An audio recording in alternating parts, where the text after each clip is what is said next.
Thank you for coming to the podcast. This has been interesting for me.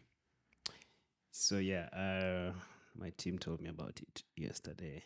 Then I get to know you today. So I done the generic, did try to understand from you're a medical student. I didn't know you're a musician until today. Okay. So I'm going to let you introduce yourself so I can understand you as well as the crowd or whoever will watch this understands Okay.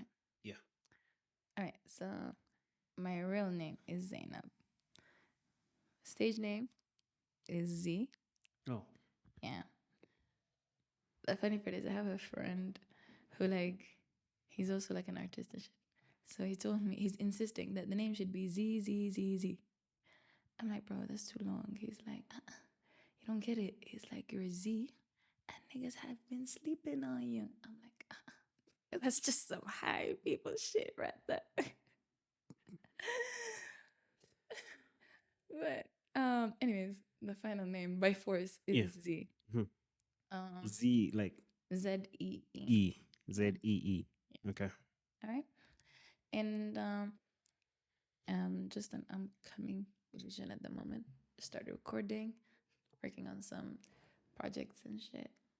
And the genres that I usually explore or actually perform are reggae, R&B, then a bit of jazz, blues, soul, you can say. Yeah. Hip hop, I just do for fun. Like, if there's a freestyle thingy, like I don't really freestyle like that. I could hear a beat 1-2 times, get a melody, and write down lyrics very fast. But like freestyling in the moment is not really my thing. So, there's a place that we hang out in. They have like freestyle Sundays. It's like the dopest shit. I remember even like this Sunday, I was all the way in Muyanga, and I was like, oh shit, it's freestyle Sunday. I'm going. It's an internet. Came all the way to internet just to attend freestyle Sunday, and like niggas be hot on the mic, bro. Like niggas be fire, and they would pass me the mic and be like, "Oh, you," I'm be like, bro, you know I don't freestyle like that." So I just play some hip hop jam that I know the lyrics to, like vibe to it a bit. I pass it to them in the second and the third verse. I let them freestyle, and then move on to the next one. You know, so yeah, basically these are the genres. And what else? Like, okay, the reason why I've always wanted to do music since like I was a child, literally. I've loved music. I don't think my voice was actually that great most of the time, but my music teacher at school, I think she even taught us from primary school. Yeah, she was a Filipino teacher. Fucking love that woman, bro. She saw some potential in me and actually like vocally trained me into what I am. She was a soprano, hence she trained me to be a soprano too.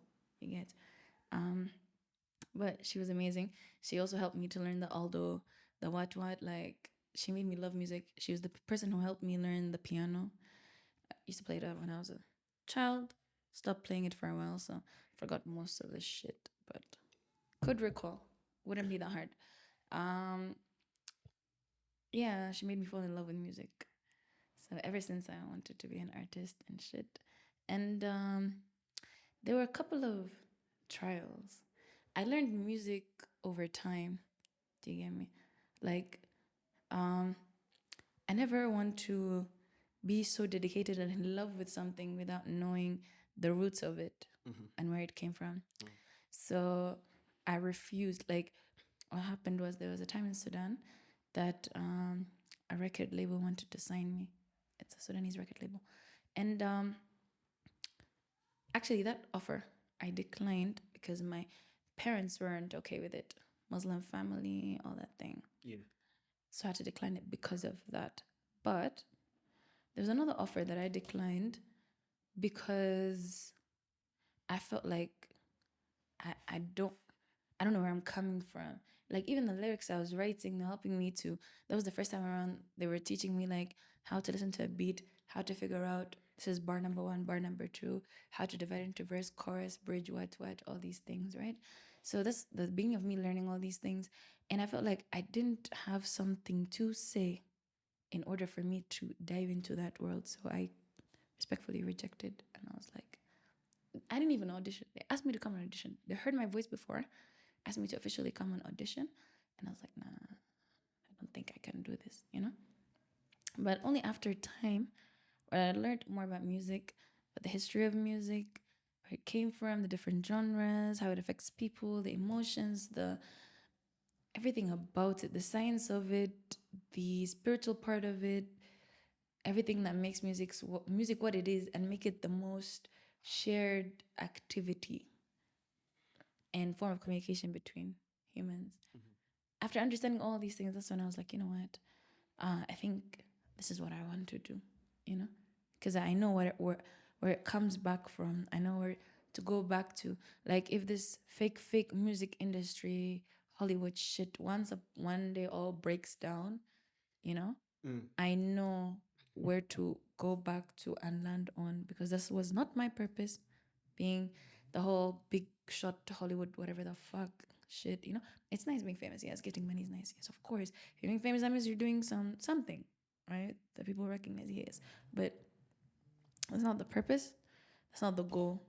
You get? But whatever music actually is, and the basis of it, the foundation, that is what you can fall back into when shit goes wrong. When you're lost, when your label wants you to do pop mainstream things, you know, makes you reminded of who you are. So, you're also from Sudan. Yeah. And tell you what, that's, I imagine there's this fear I have in me with Sudan that whoever tells a story of how, okay, let's say some of my friends, they tell stories of how they had to fight so much at the border, some bullets were fired. So I always imagine, like, my God, what happens when you go to this country? And I'm like, I love to travel, right? Yeah. Like I randomly go to places I'm going to feel. Oh, by the way. So I do that. But I still have that fear with Sudan. Like I feel like if this shit happens, like can I just go and everywhere and survive? Let me tell you. That, yeah. Tell me about that and how it affects your perspective. So okay, so Sudan. Number one, you can't really go there right now. If you want to, of course you can. Get on a plane and you can. But the capital city, all three cities. So are okay. The capital city, which is Khartoum, Yeah. has three like what do you call them? 3 towns. It's divided into 3 towns, right? And they all make up the capital. So it's all like surrounded by RSF, which is short for Rapid Support Forces. That's the militia force that's trying to overtake what? The country. So it's a really mess. It's really fucked up. We were there. We were in Omdurman when it all started. I remember even it was Ramadan, was fasting, started some fucked up diet, and I was like working out and like walking after like breaking the fast and what. And I was like on a good road, you know? And then wake up the next morning, I'm ready to like jog. Like these motherfuckers. Like I think I woke up and my uncle and my whole family was on TV just watching. I was like, bro, what's wrong with all of you? Like, why are you not at work? They were like, bro, do you not know what's going on? I'm like, nah. They're like, just go to sleep. Me, I was like, fuck it. Me, I'll just go to sleep. I mean, I noticed, I realized something probably big happened. This is just Sudan. It's always a revolution or a coup or a what. So I just went to sleep.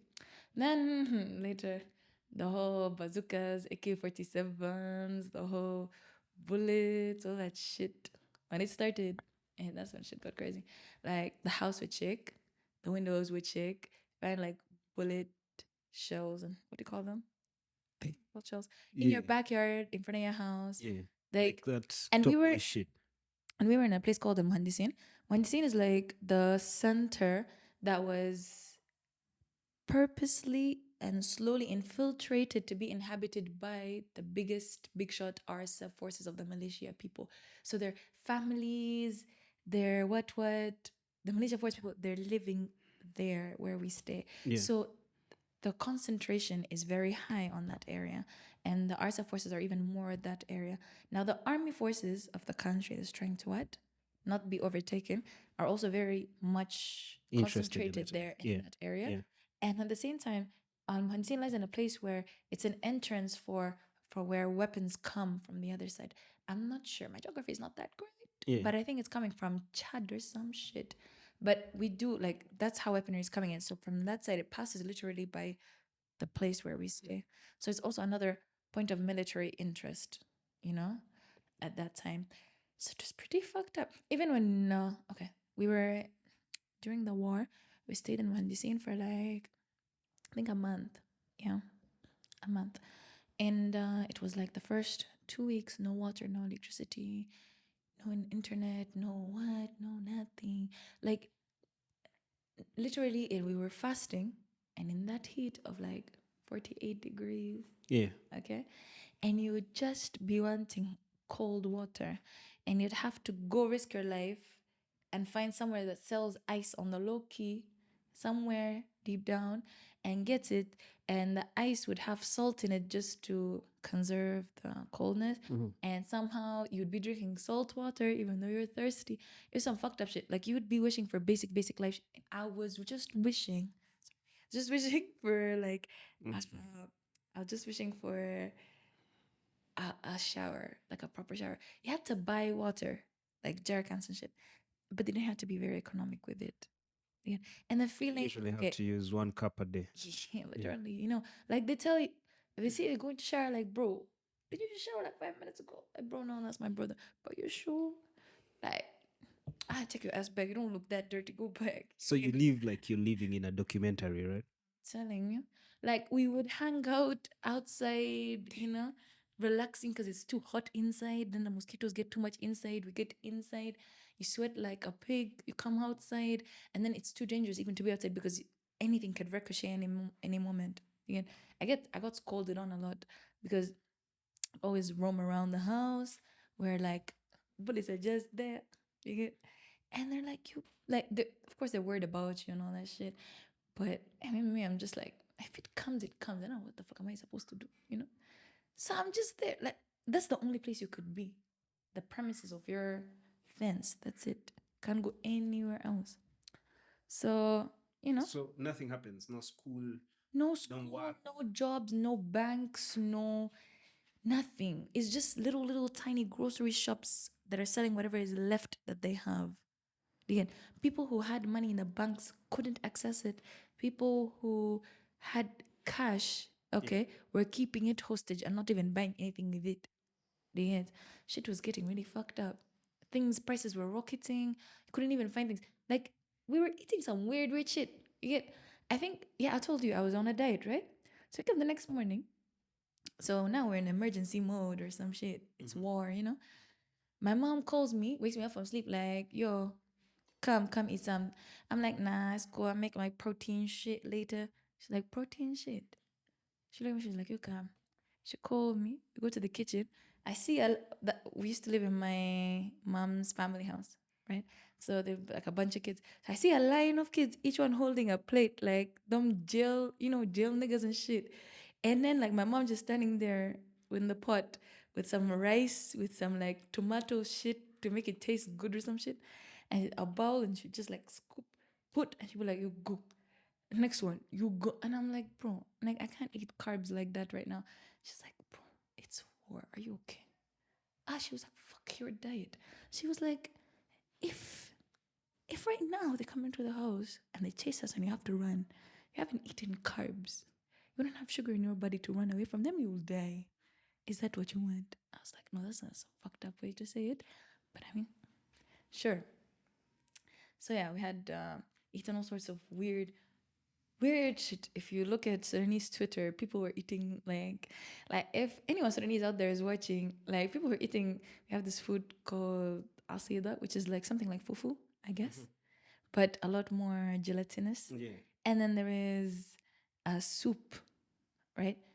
It's a what do you call it? That yellow thingy, dal. Is it dal? I'm not sure. It's a yellow. Spice. No, it's not a spice. It's a type of legume, like a seed.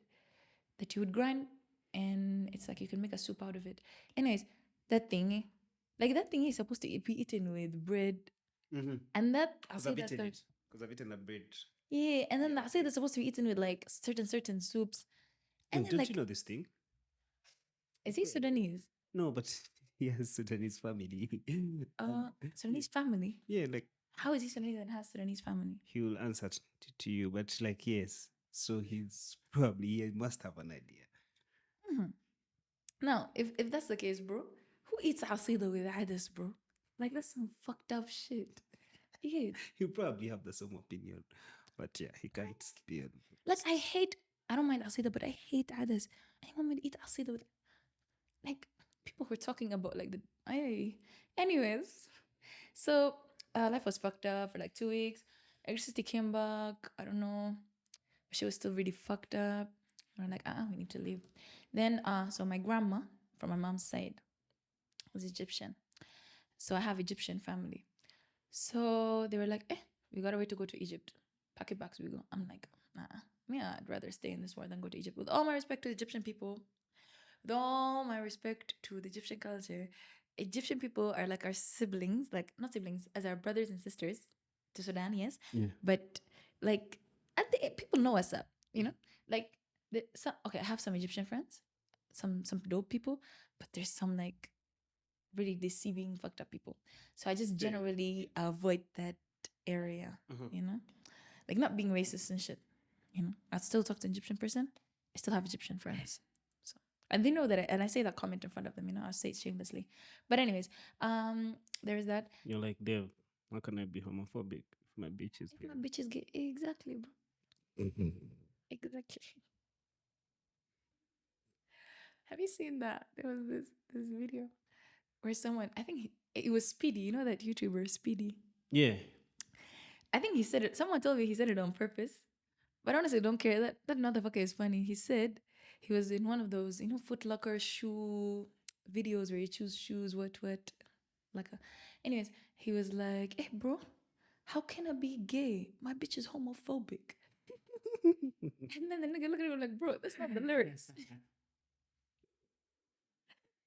Oh my And then he was like, "Hey, how can I be homophobic? My I bitch think is I'll gay." drop that. Damn, on that side.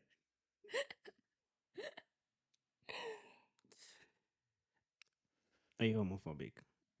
Do you feel it's like? I think. Okay, no, it's not. Nah, it's cool. Let's go. Come on, bro. You said we were going to have a big conversation, right? Yeah, because then do the that. homophobic thing is crazy. To be homophobic means you wish bad on them, right? So it ceases to be just an opinion, right? I get what you mean. But But are you homophobic? nah, I'm not. Okay, let me explain. I have a very solid point of view that will never change when it comes to this aspect, right? And I'm the kind that very shamelessly says my shit. Yeah. Don't care what people think about it. So, in general terms, I'm not homophobic. If you're lesbian, go ahead. If you're gay, go ahead. How you feel, who you feel with, who you feel is right for you, it's completely up to you, right? Whether you're doing it for show, because it's a trend, because you want to get famous, or because you have a contract, or because some people who are actually biologically have hormonal imbalances, so they are inclined to be maybe a different gender than they are. Regardless of their reason, it's up to fucking you, bro. Do your thing. Don't give a fuck. But when it comes to preference, for example, if I'd see like two chicks kissing, I'm like, hey, that's fine, that's cute. But if I see two guys kissing, I'm not gonna lie to you. I'm not gonna say I'm gonna hate on them or gonna think that they should get a room while they're doing it. No, it's their complete right to do whatever the fuck they want. But me personally, I wouldn't be like watching, you know. I'd be like, oh, okay, and then just turn away. But if there's like two chicks kissing, I'd be like, you know. So that's just. Why do you think we're all like that? Honestly, I don't know. I think it just this is going to get some people in trouble. It's gonna get us in trouble, this conversation, bro. Anyways, so you know, I think at least for me, I'm gonna say my perspective, then I think what people think. For me, I think women are very, very beautiful creatures, right? Not saying men are ugly, but there's so much to look at in a woman. Let's be realistic. The face, the hair, even the face, the eyes, the nose, the color of the eyes, the lips, the figure, the body, the how do you even say it? How jiggly the body is, how firm the body is. Then, there's just That's everything. it's exactly like, so much to look at the woman. A guy, the most you can be like, hey, nice outfit, nice haircut, Big dick. big dick. And even the big dick part, like it only feels good when it's like doing its job. But other than that, like the thing of like unsolicited dick pics, bro. Like, can someone, just someone, please explain why niggas think that if someone sends you an unsolicited dick pic, it's actually gonna turn you on? It doesn't. I know. It doesn't turn us on. Bro, like it's an appendage that is just there. What am I gonna do with it? Like if a girl sends you a nude or what, some sexy lingerie and some what, turn someone on. But a nigga saying you're a dick, bro. Facebook is the most ratchet ass app. Yeah. But I stopped using Facebook because I'll just check. There will be unsolicited dick pics just as I scroll. You get? Just like there's so much porn on Twitter now. Okay, I don't know what you say. Didn't know. I don't really use Twitter like that. What? Yeah, now it's actually called X. Yeah, I know. Now it's called X. I would love to, but I don't know. Just Twitter feels a bit weird. I don't know why though. How is this after Elon Musk took over? No, just generally. I had like some stupid account when I was a child, and I think I locked it, and then I just recently got back like last year. So I don't know. I'm never used to it. Like used to other apps. I don't know. I just didn't grow up with Twitter. Maybe other apps. Actually, I didn't grow up with much social media myself. As far as my phone, whenever I got a phone or a laptop was concerned, was what? Listen to music, read some books, look up some shit, read articles. That's as far as I'm concerned. Probably watch some shows or movies. That's it. But like something like social media wise, like going through. So does the war in Sudan affect your perspective, and this is what informs your music? Well, the war in Sudan, actually, the funny part is the Sudanese nation. I'm not saying that. Because you just said it just never stops coming, right? Yeah, it just never stops. Like, I'm not saying people were not affected by this war. Actually, people were very, very much greatly affected by this war because the numbers of people that actually died are massive. And for once, the war was not in Darfur or Port Sudan or Gaddafi for some rural area. It was in the capital city. Again. So I think that struck people even more that I'm not only watching people die on the news, I'm watching my sibling die. I'm watching my grandma die there. I'm watching every day close people to you that you know personally pass away. Again, you yourself are not even sure you make it to the next minute, Yeah. let alone the next day. Again, so it affected people massively. But me personally, I think I grew numb to it because it started with Revolution 2018, and there was a coup somewhere in the middle. Then it was war, and that was around the time that I just reached Sudan. Like I came to Sudan 2016. And ever since, shit just keeps happening. So when they told me it's war, there are bombs, people can die, I'm like, bet, I don't know. Been there, done that. I went out on that revolution back in 2018. My parents didn't allow me to. If they ever bump into this, they'll be surprised. But I went out like once I sneaked out. It was the 4th of April, which is a very special date during that revolution time, 2018. We went out with my friend and we had all these like chants and shit. Then we had like the latest versions of tear gas thrown at us. Do you get? And like we had the kit to like had vinegar, I don't know what, masks, water to clear up the thing. You keep walking, you just keep walking and marching in sand. You get? And then there'll be moment. It was like there's this bridge and then there's like a huge area. It's called Al Qiyada, right? So that area was like full of people from different everyone would march from wherever the fuck they're coming, no matter how far they are, just collected there. I don't even know how many people, but I'm pretty sure it was millions. Yeah, I'm not sure how many people though. I might be wrong, but it was a lot of people. And then you would hear all those people chant the same chants all at once with one voice. And there was a time they even read a verse of like Quran, the holy book. Everyone was reading it in, it's like a short verse. Everyone was reading it in one voice. And it was like out of respect for the people who passed away during the revolution. Yeah. That literally brought tears to my eyes. Because like, shit, bro. You know? I don't know someone personally who passed away, but and I have friends whom their friends, close friends, have passed away. And like seeing them go through it was like really hard, you know? Like their songs they can't listen to, their places they can't be. They For you, how were you coping with this? Were you just smoking with it and just getting high? Around that time, I think I was getting lit. I'm not gonna lie, but yeah, that was my teenagers. At that time, I was 18 years old, bro. So I was just discovering all that new shit. And I was When like, is this? That was 2018. I'm born in 2000, so automatically, whatever you're in, that's my age.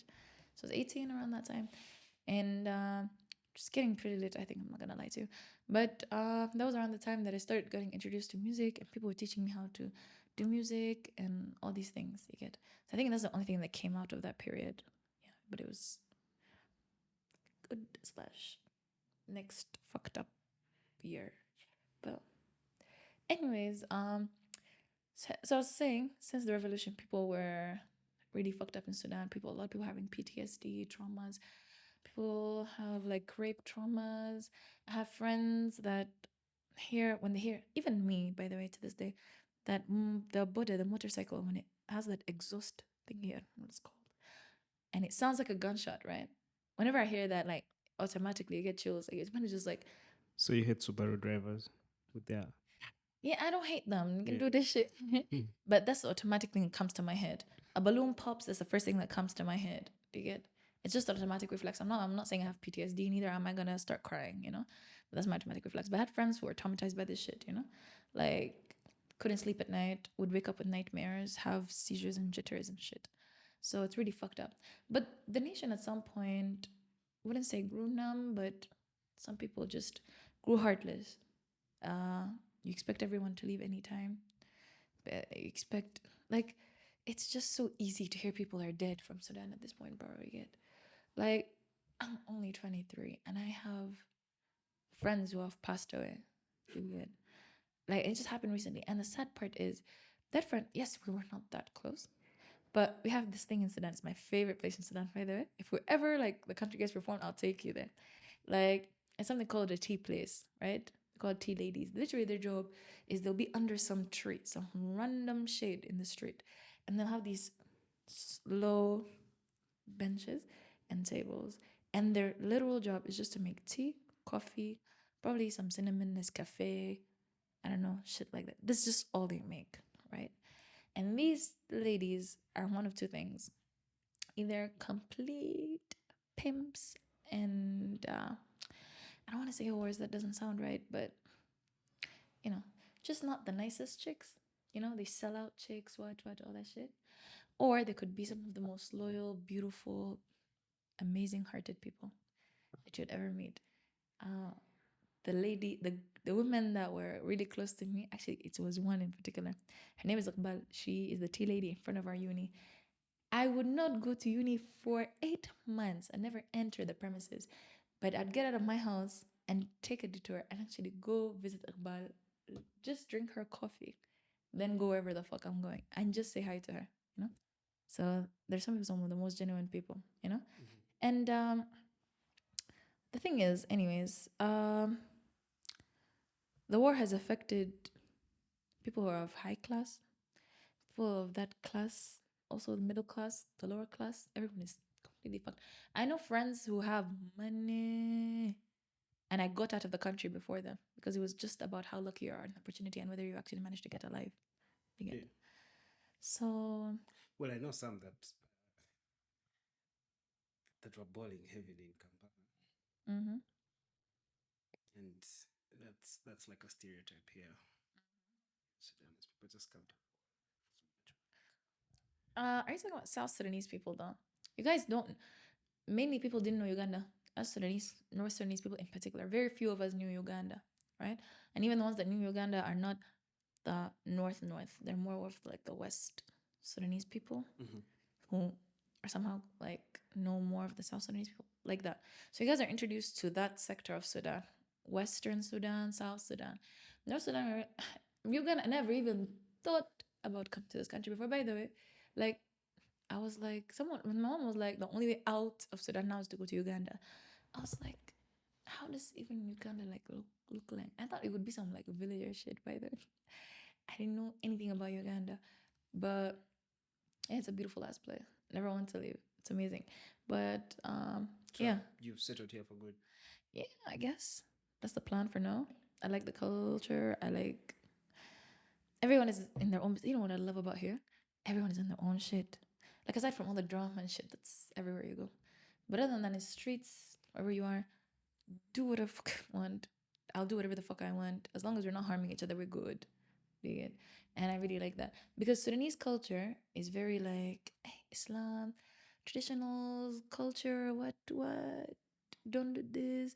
Like if someone sees you doing something and they don't even know you that well, they'll find your parents and go tell them, even though it's none of their goddamn fucking business. Okay. So this is one of the things I like here.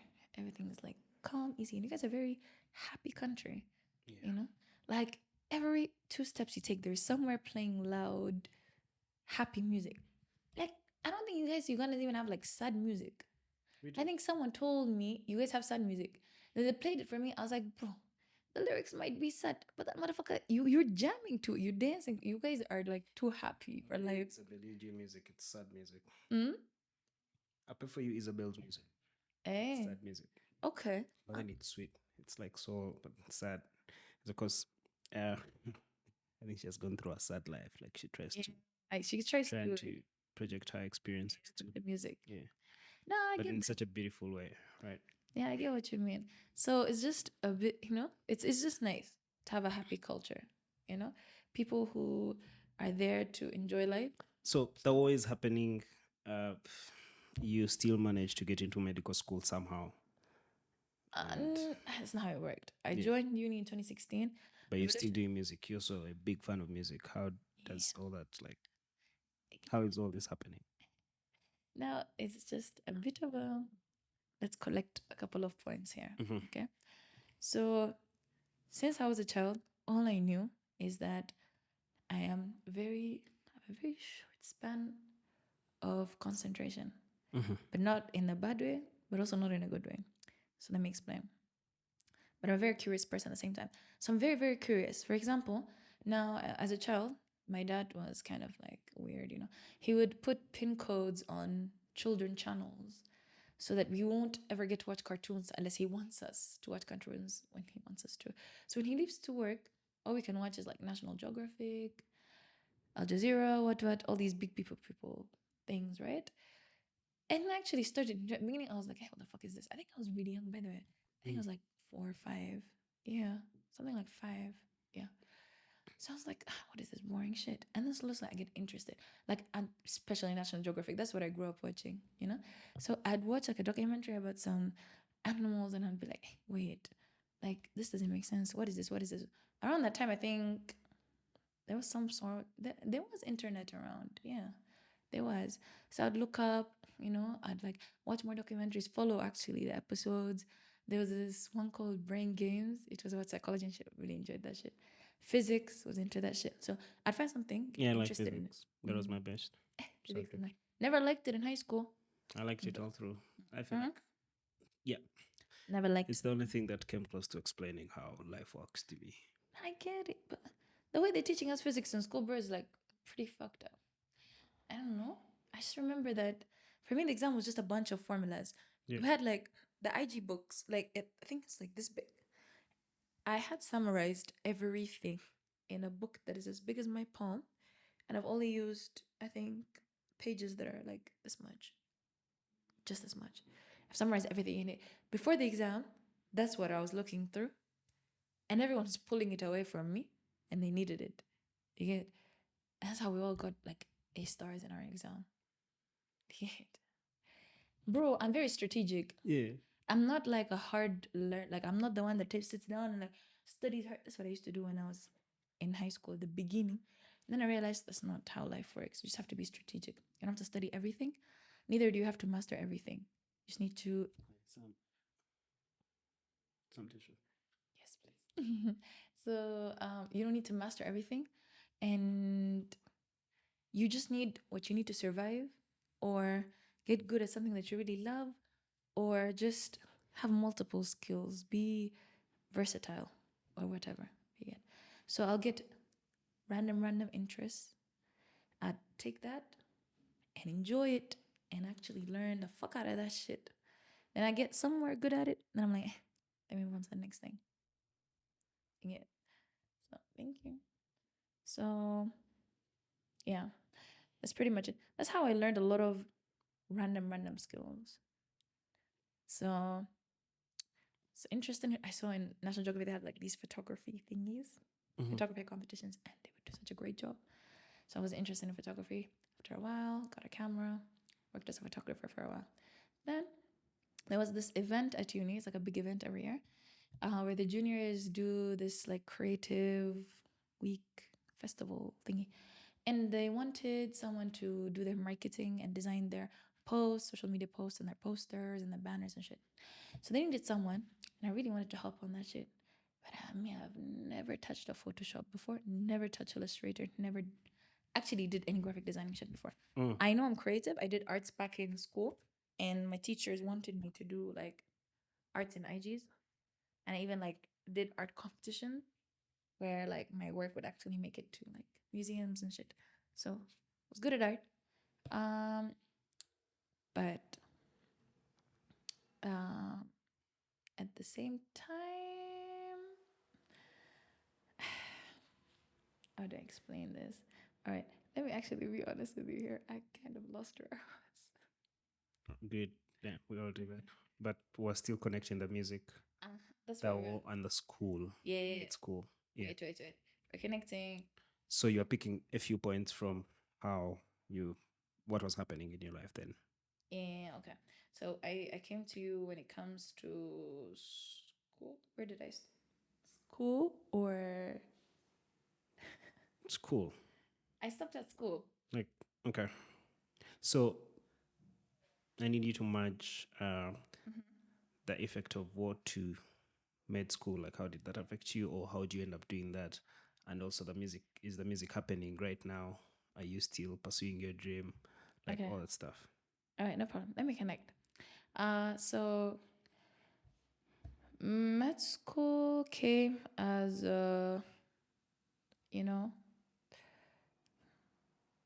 I was forced into it. My decision is I was forced into it. So it was because of some circumstances, right? Yeah. And then was it because you had to like be as human as possible while you serving people? Was there a need for that? Okay, let me not lie to you. I'm one of like, okay, let me just put a disclaimer. One of probably the craziest, weirdest, strangest, most complicated yet the simplest person you'll ever meet. So try to keep up with that. Now the thing is, what's interesting is if people or any of that shit. They gave me an interview when I first came to uni, and before they admit you, they were like, "So, well, Zainab, why did you choose medicine?" They ask every student that. I looked at her and I was like, bro, this was just because of circumstances. I have to be here. I don't want to do this shit. She's like, everyone is saying they want to save human lives. Like, what's wrong with you? I'm like, bro, it's none of my business. Now she was like, what did you want to do? You have great marks. Why don't you want to be a doctor? I'm like, bro, yeah, I'm interested in journalism.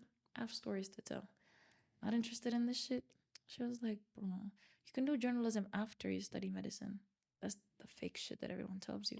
When they don't want you to do something, they're like, hey, you can do it while you're doing it. Yeah, it almost needs the same level of like concentration, right? Like to get it really right. Yeah. Yeah. Then I looked at her and I was like, bruh, whatever. She's like, anyways, nice to meet you. I was like, nice to meet you too. Walked out, expected to not be accepted. Like I was accepted. I was like, what the fuck is wrong with that woman? Like, I just told her I don't want to do this shit, But yeah, got into med school and when revolution happened, oh, Corona is another thing. What? School was on and off. Like, you'd be off for a year, you come back, or you'd be online studying for like 3-4 months, then you come back, do exams. I don't know. It's very hectic. It was very confusing. You never knew when uni starts, when uni resumes. There were times when even do exams during the revolution time. There would even be riots.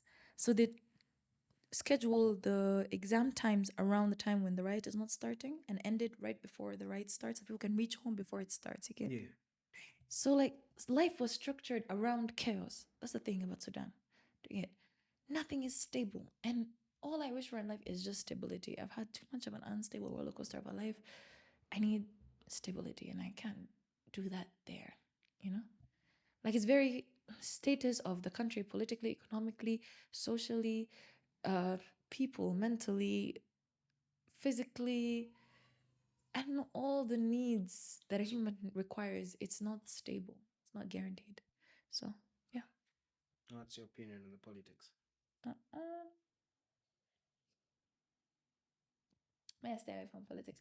Back in high school, I used to do MUNs, those Model United Nations and all that shit, and debates. And Model United Nations is a very political platform, So you have to be up to date with the issues that are going around, represent countries based on a random selection, right? And pass resolutions, what. But it teaches you a taste of the real world. Yeah. You come in a room, people that you don't know, then you have to make friends. Actually, let's call them allies. Then, for example, you're representing a point of view that's not even yours.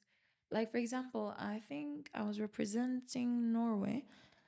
It was in my first MUN, yes. I was representing Norway in the environmental committee. And the issue on the table was the whales' numbers declining and becoming extinct or some shit. And I was representing Norway, which is one of the biggest whale fishers illegally and consumes whale meat and makes products out of whale oil and whatnot. And it was never my point of view even to defend that, but I have to defend it because apparently that's the country I landed on, right? Then you have to make fake friends. Then you have automatic people who are against you.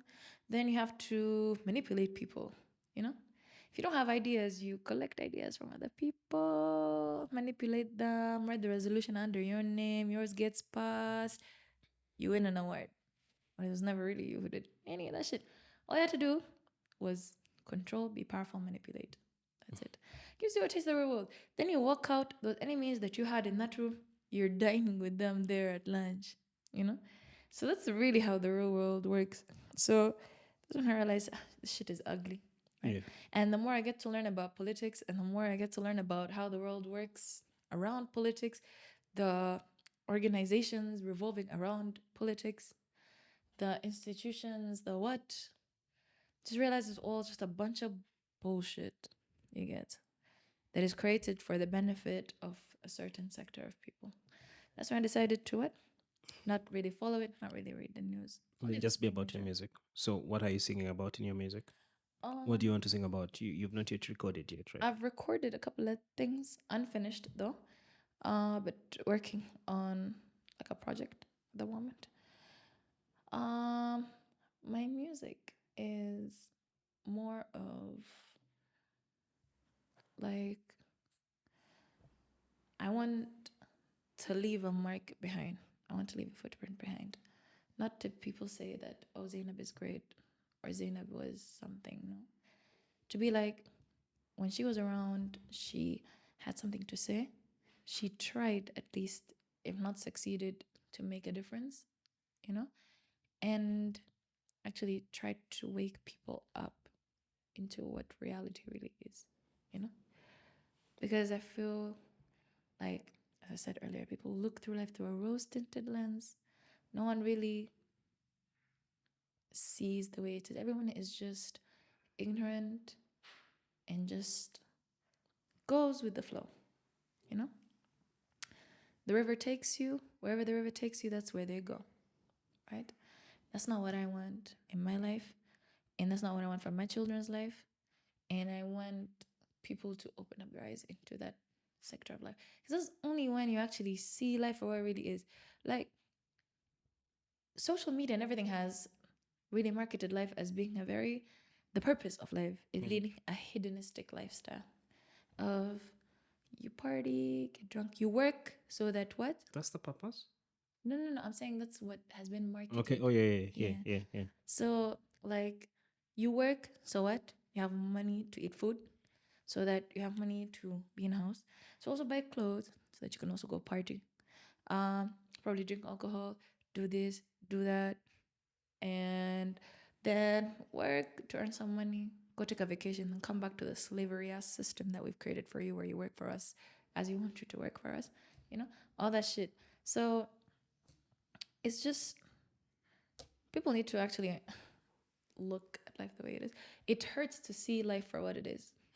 Okay, like, knowing reality actually really, really hurts, but I'd rather be hurt and know what life really is, know what truth is, than be living happily in this delusion of what actually could be,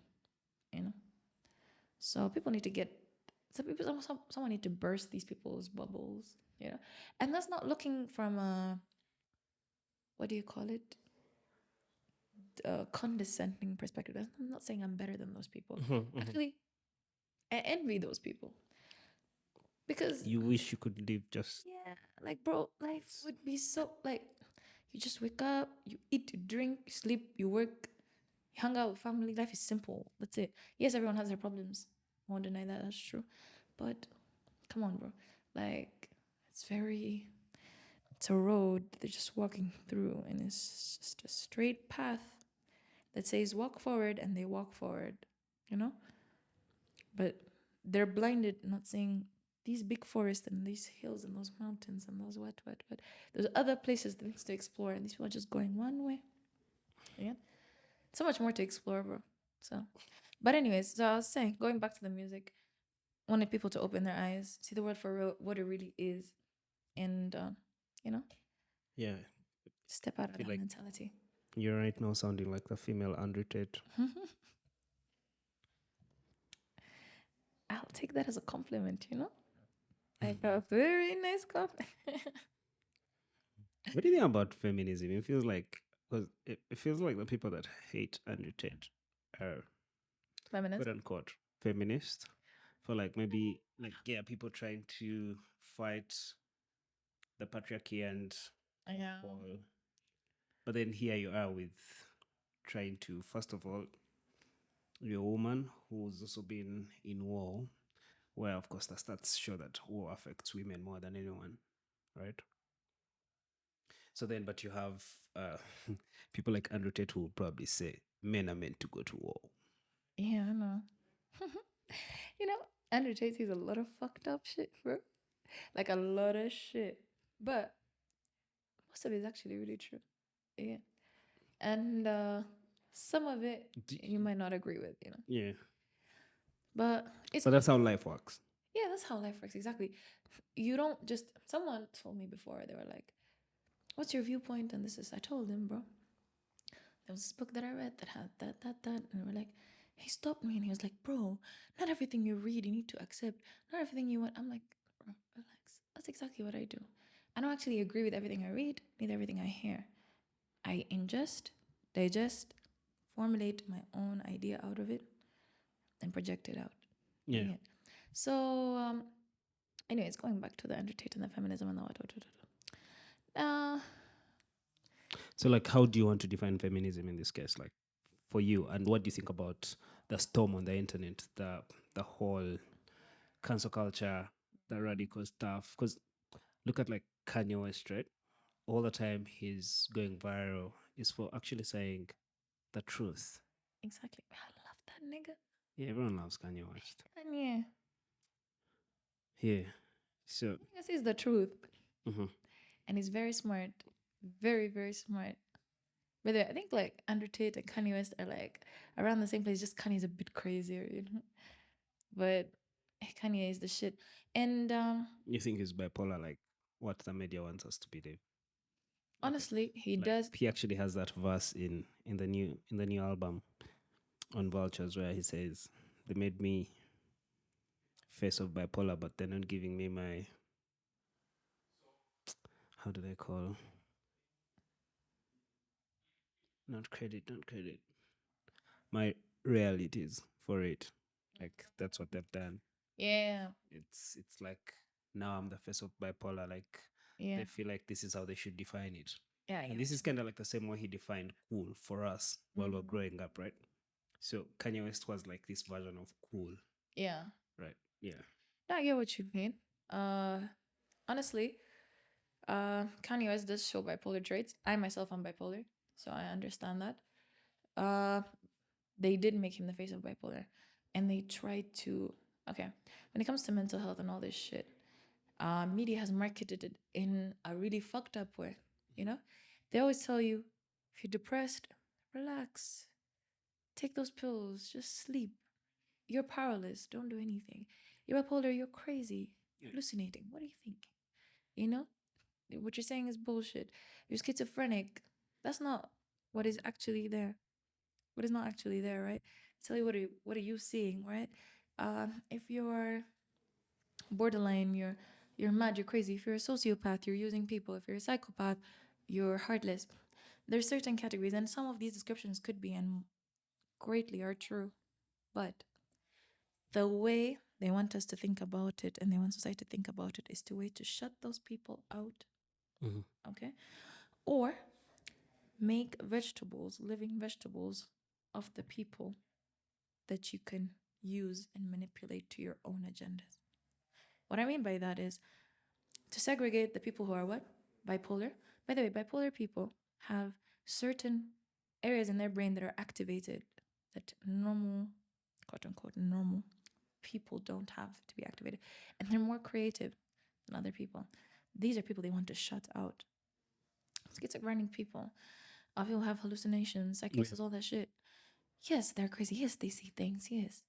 But these people sometimes tap into a realm where you can see that the human mind of theirs can actually formulate pictures, life pictures with real sensation, with all five senses and emotion on its own automatically. Do you get? Like it's fucked up, yes. But that's pretty cool shit. Your brain can't like do I it. really feel like it's really pretty cool shit. It's pretty cool. It's fucked up, but it's pretty cool. Yeah. Like everyone I know that's bipolar to me is like my favorite person. And I remember people are fun, bro. But yeah, these are people that want to shut up. Then the other people they want to use for their agendas are the ones that are like, yes, you're depressed. Relax. Why should you work? Why should you get out of bed? Just stay home, do drugs, all that shit. Like, why are you even thinking for yourself? Just follow what I want you to do. Study, graduate, get a job, pension, fucking day, all that shit. You get? So it's a really fucked up way where how they're trying to market mental illness, So I tried to make Kanye the face of it and show that Kanye is really fucked up. Kanye is doing crazy shit, and that's what bipolar is, and you shouldn't be someone great in society if that's what you are. You don't deserve it. So that doesn't even make sense because like Kanye is like the greatest. No, yes, but they were trying to get him on a downfall. They were trying to, make a negative image out of him by putting his face to bipolar disease, okay? And making people believe certain things about the disease and make people think that Kanye is mad. That nigga's coco. He's crazy. Because one of the symptoms of bipolar disorder is having hallucinations or irrational thoughts or formulating racing thoughts. Yeah. All sorts of ideas. So they're trying to say what? This nigga doesn't know what he's talking about, Because he's actually saying the truth. That's what I'm saying, right? They try to paint you as mad and crazy, right? That's what they're doing to Kanye. So even though he's actually saying the truth. So at the end of the day, going back to the whole feminism thingy, right? So feminism, when it first started back in the day, right? Yeah. Was to create equity. There's a difference between equity and equality, right?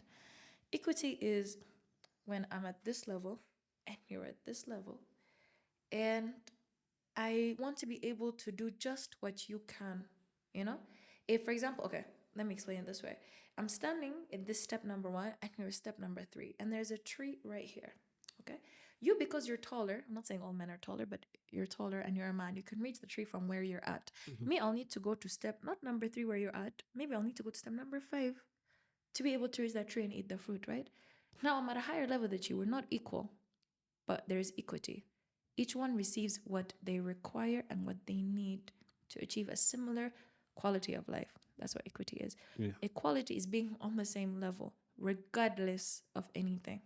You get? So, an example of equality would be, it's a stupid example, but I think that will project the idea. In the health system, when they want to, like, Ministry of Health, they want to like employ more doctors in a certain section, or in even hospitals, they need more gynecologists, more what. So, for example, women's healthcare systems are very much more complicated than the men healthcare systems. So, of course, you need more gynecologists in the system, and especially ones that take care of women health, right? Now, having male reproductive organ specialists, yes, there's what do you call them? Some disorders and pathologies when it comes to that. Yes, it's just equally as important, but you don't have as many as what? Gynecologists, OBGYNs, right? I actually Women. wanted to be a gynecologist. You really? Yeah, I love pussy that much. And fuck, that's but fucked up, I know bro. I will. And Dave Chappelle said that it shouldn't be illegal for gynecologists to smell and taste. I think he said smell like fingers. Oh yeah, After he gets an examination. But anyways, so that's what I'm saying, you know? You need more people because there are even more women in this world, and they're giving birth all the fucking time, and what.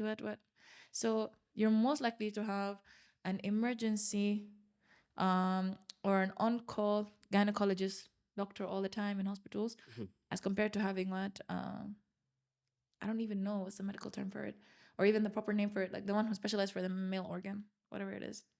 I don't know what it's called. We'll Google it after. All right, we'll Google it. Anyways, so that's what I'm saying. That you need to create what I believe in. Yeah. So you could create equity and not equality. Okay, because we're not all equal. That's true. Like, That's just it's just natural, right? We function not very all different. equal, right? Yeah. So that's the thing. That's how feminism started. Then the world, I don't know what happened, bro.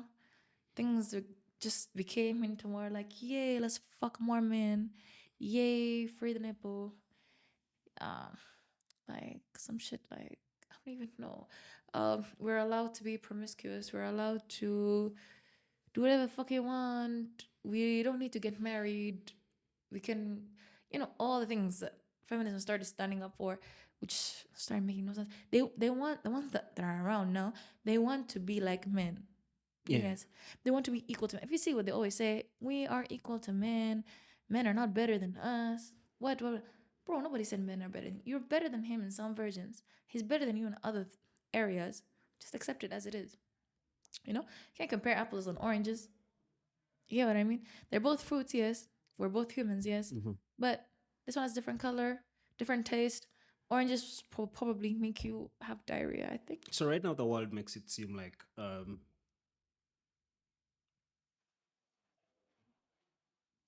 people like Andrew Tate are not preaching that, right? They're preaching men should send the woman back to the kitchen, even though I don't agree with that. Like, yeah, I know. Such stuff. That's not what Andrew Tate is saying. The funny part is, when I first discovered Andrew Tate, I actually hated him. You know what? I discovered that after a while. When Andrew Tate blew up, Yeah. right? His videos were everywhere. TikTok, Instagram, YouTube Shorts. I think it was viral. And when I remember my friends were telling me when they were sitting with my friends in Sudan, they were like, yo, bro, Andrew Tate, Top G, what do you think of Top G? I'm like, bro, like, I fucking hate him. They were like, oh, you don't know Top G, you just fucked up. Oh. I'm like, bro, the videos I saw of him on TikTok, he was like saying all sorts of fucked up shit, right? So that's when they're like, you're smarter than that. Go actually listen to a full podcast where Andrew Tate is there, and then we'll come talk. That's when I had an interest in it, and I was like, okay, let me check this shit out, So I started watching full podcasts. That's when I realized that the algorithm that was set up, you know how like TikTok and also women have algorithms, right? Yeah. So they know your gender, they know what you like, they know what to push, all that shit. Sure. It's very tailored. So the algorithm was tailored that women will get TikTok videos that are brought out of context from long podcasts. We're explaining a long point, but you get like a short point where he says, fuck women, you know? And then that's it, you know? Just like, I don't know, that's fucking nice, misogynist, what, you know? So this is what was happening. Every girl I knew hated Andrew Tate. Every guy I knew loved Andrew Tate. Men were getting better. I feel like algorithm is some sort of, it's doing exactly what, say, mainstream media will do, where it sets the agenda of what triggers or what the discourse should be. Exactly. Yeah. Have an agenda. These influencers, like, They want to influence a certain agenda. yeah. They will push certain ideas into your mind. Brainwash you, call it whatever you may. You know? That's exactly what's happening. Okay? So, the algorithm was set in that way. Every woman got fucked up videos of Andrew Tate. Every man got motivational, amazing videos of Andrew Tate. Because I actually checked it. Like, we sat on our phones. My phone had all that fucked up shit. And my friend's phone was just there like some crazy. And I was like, bro, this nigga actually says facts, you know? So that's when I was like, yeah, he preaches men most of the time. But it really applies. It applies to most of it. Right. And your point of like him wanting to send women back to the kitchen and shit. Bro, what he's trying to say is, if you actually focus on what he says women can work if they want to. But he's just saying the primal evolutionary way that women were seen to be the happiest and observed to be the happiest was when they were loyal to their men, took care of their children, educated them, brought out a good generation, took care of her man and her household. Okay? That's not saying that's every woman's dream. Everyone is different. Yes.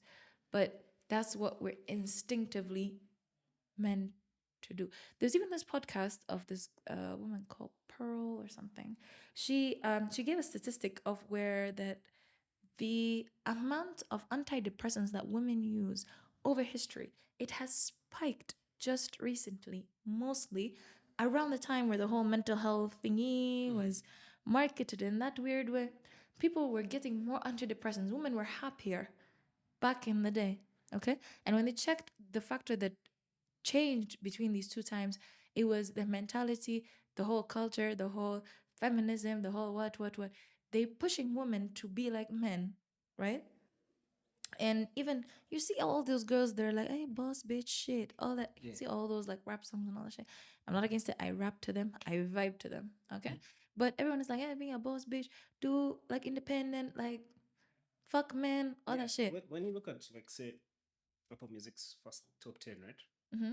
You see that the music that makes it in the top 100 seems like an agenda from like what's topping the chart. But it's just talking about if it's a black person, they're probably talking about their $1 million pussy and those drugs and that Molly and that Percocet, you know? And bro, like even the music industry, even the film industry, even though the film industry is very smart when it comes to it, script writers and directors are very smart when they try to convey their ideas. Rarely ever do movies get banned. But books, shows, social media content, that gets banned. But cinematographers and movie people are a bit smarter when it comes to how to push their ideas through, you know? But anyways, yeah, everything is an agenda, bro. Some people think it's crazy to say such things, think it's mad to believe in such things. But I have found and met a lot of people that actually believe what I say actually makes sense. Believe what Andrew Tate says makes sense. All that shit, you know? So what do you think about Didi? Diddy is on the phone. Diddy's leaving, bro. They're getting rid of him. So who's they? Like I like people who come up with all these conspiracy theories. I can't prove them, right? But let's hear yours. It's not mine. I'm not gonna take credit for it. Yeah. It's a thing that Andrew Tate calls the Matrix, right? Where he says that in this world there's a top 1% that controls everything, has an agenda, owns most of the money, and controls the world to what they want it to be, right? This 1% sets up the education system, the money system, what people think, brainwash people, and get them to do exactly. They're basically enslaving you. Yeah. Right. You know, since you're a fan of physics and shit, you know all these theories about simulations and shit. Right. The world is a simulation. Yeah. It's not a computer simulation, really.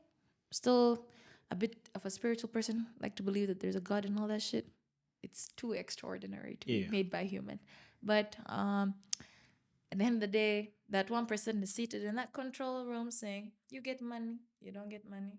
He's going to be president. Nah. I think we need to reduce that currency. You know? Maybe I don't like what you say. Let me put you in jail. I don't like you. Too influential. Threatening me. Let me shoot you off.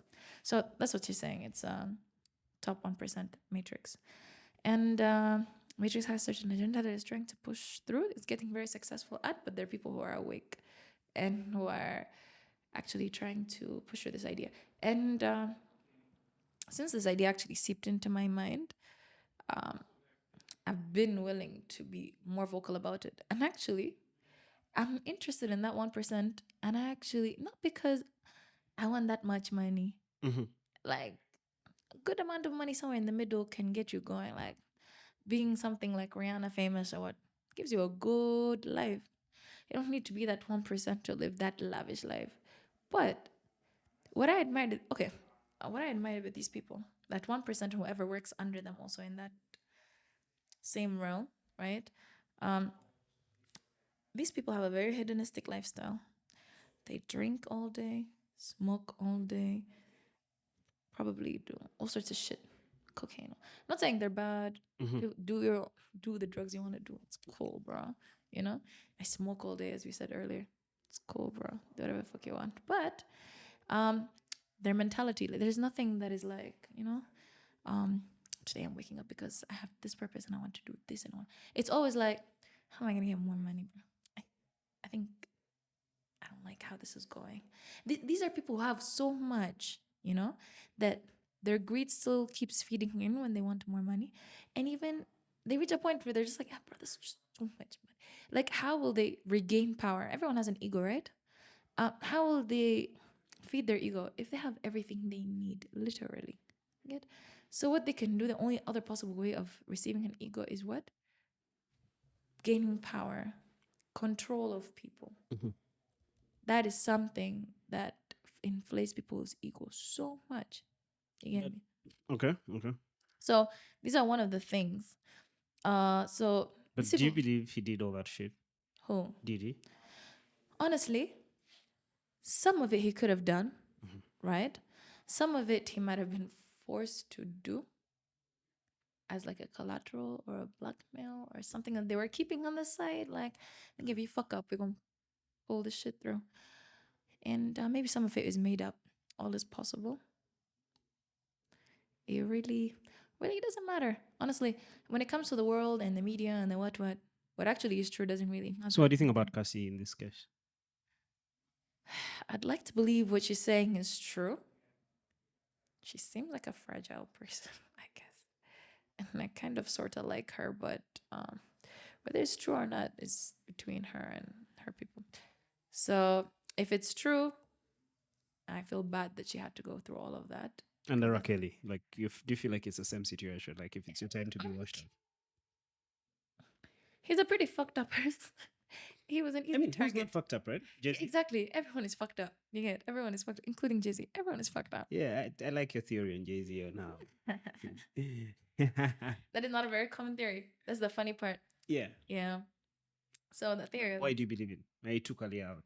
Listen, Aaliyah, when she came out, number one, actually, R. Kelly, no matter. Let me actually put my camera back on. It's bad. Okay. All right. So R. Kelly was actually very smart in the way he marketed Aaliyah, right? He had a whole vision for Aaliyah. Aaliyah started singing when she was very young, right? Even released that song, Age and Nothing But a Number, at 14 years old, right? So R. Kelly sexualized a young girl in a way that is beyond amazing. People were singing to this day. They sing that song, Age and Nothing But a Number, as if it's nothing, you know? When it's actually a really fucked up thing. So he managed to sexualize her in the vision of society, right? So people started putting sexual labels to younger girls, which made his case when it came out that he was sexual with her, that he wanted to marry her, or he actually did what. The response was harsh, but he got away with a lot of shit. It took them long to take him down, you know? So he was very Do you smart. feel like they designed that? Yes, that was very well designed. And that's actually very smart of him. Because that's what built up Aaliyah's image growing up. Yes, Aaliyah. Okay, actually, the whole, as fucked up as that sounds, bro.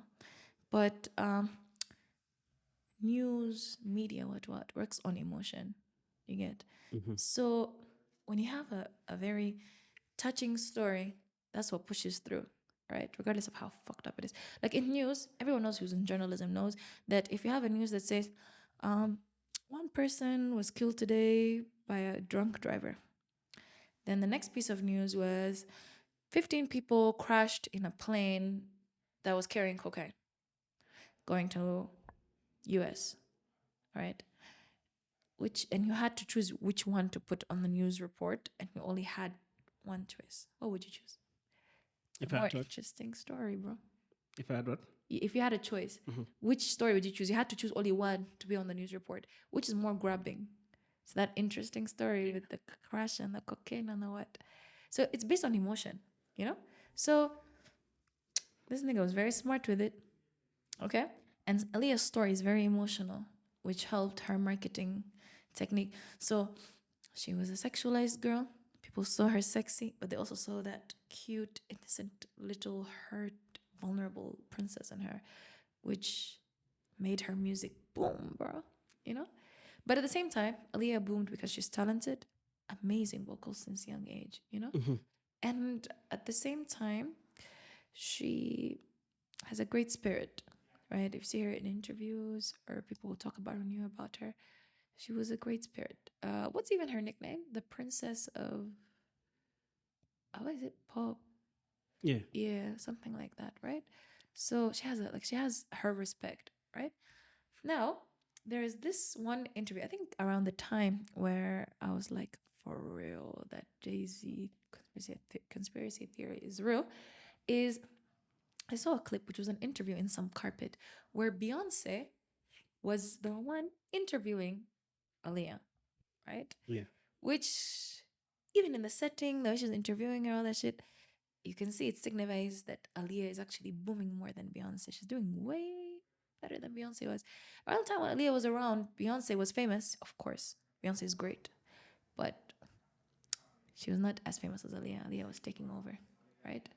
Aaliyah was not political. Aaliyah was not trying to pass like a certain like strong or meaningful message. Maybe she had some meaningful music, yes, very heartfelt music, yes, but she wasn't political or anything of that sort.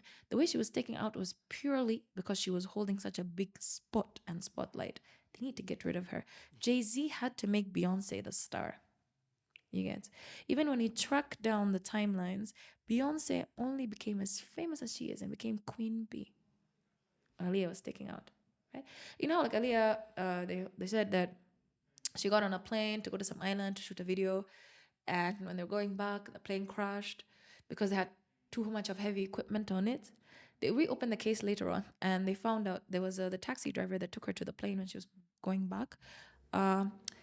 She has a fear of planes, never liked planes, so she never wanted to get on it, and she had this instinctive feeling that something was wrong. I don't want to get on that plane.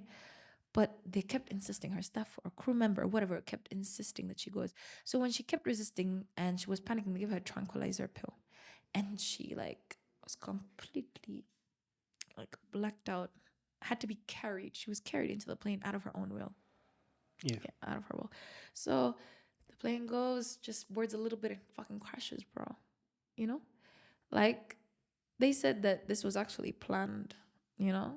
Like, okay, the case report, I think, and the book that came out after it and all these things, they didn't say Jay-Z killed her, but they said that it was not a mistake, it was a murder case, like it was planned.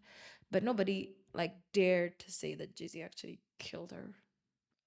At least not on an official. They probably controlled that news, right? Even if they don't control it directly, These people, They kill it. You can kill a story. give a story. They're too powerful. Some people are just scared to even It's what say you see in the movies all the time. exactly, and they could be scared to even say that shit. You know, Yeah. they're scared for their life. So, yeah, it's a crazy theory, but I think it's kind of true. Mm-hmm. Yeah, and there's always people who dropping hints about these things about who killed who and what. People don't focus though. That song "Kill Shot" for Eminem, the one he wrote for Machine Gun Kelly diss track. He has a line in the song that says, I'll paraphrase it, is that the day that Machine Gun Kelly admits something is a day he admits and is it anything. to go park. Exactly. Yeah. The moment to cut park. Then he apologizes at the end. I'm just kidding, Diddy. I love you, but like he had already said it. Exactly. And it's Eminem, Exactly. His whole lyricism is very attached to his emotional state and what's like his reality. Exactly. Yeah. And then 50 Cent comes out after a while speaking about that shit. Yeah. The case is open. Bro. Yeah.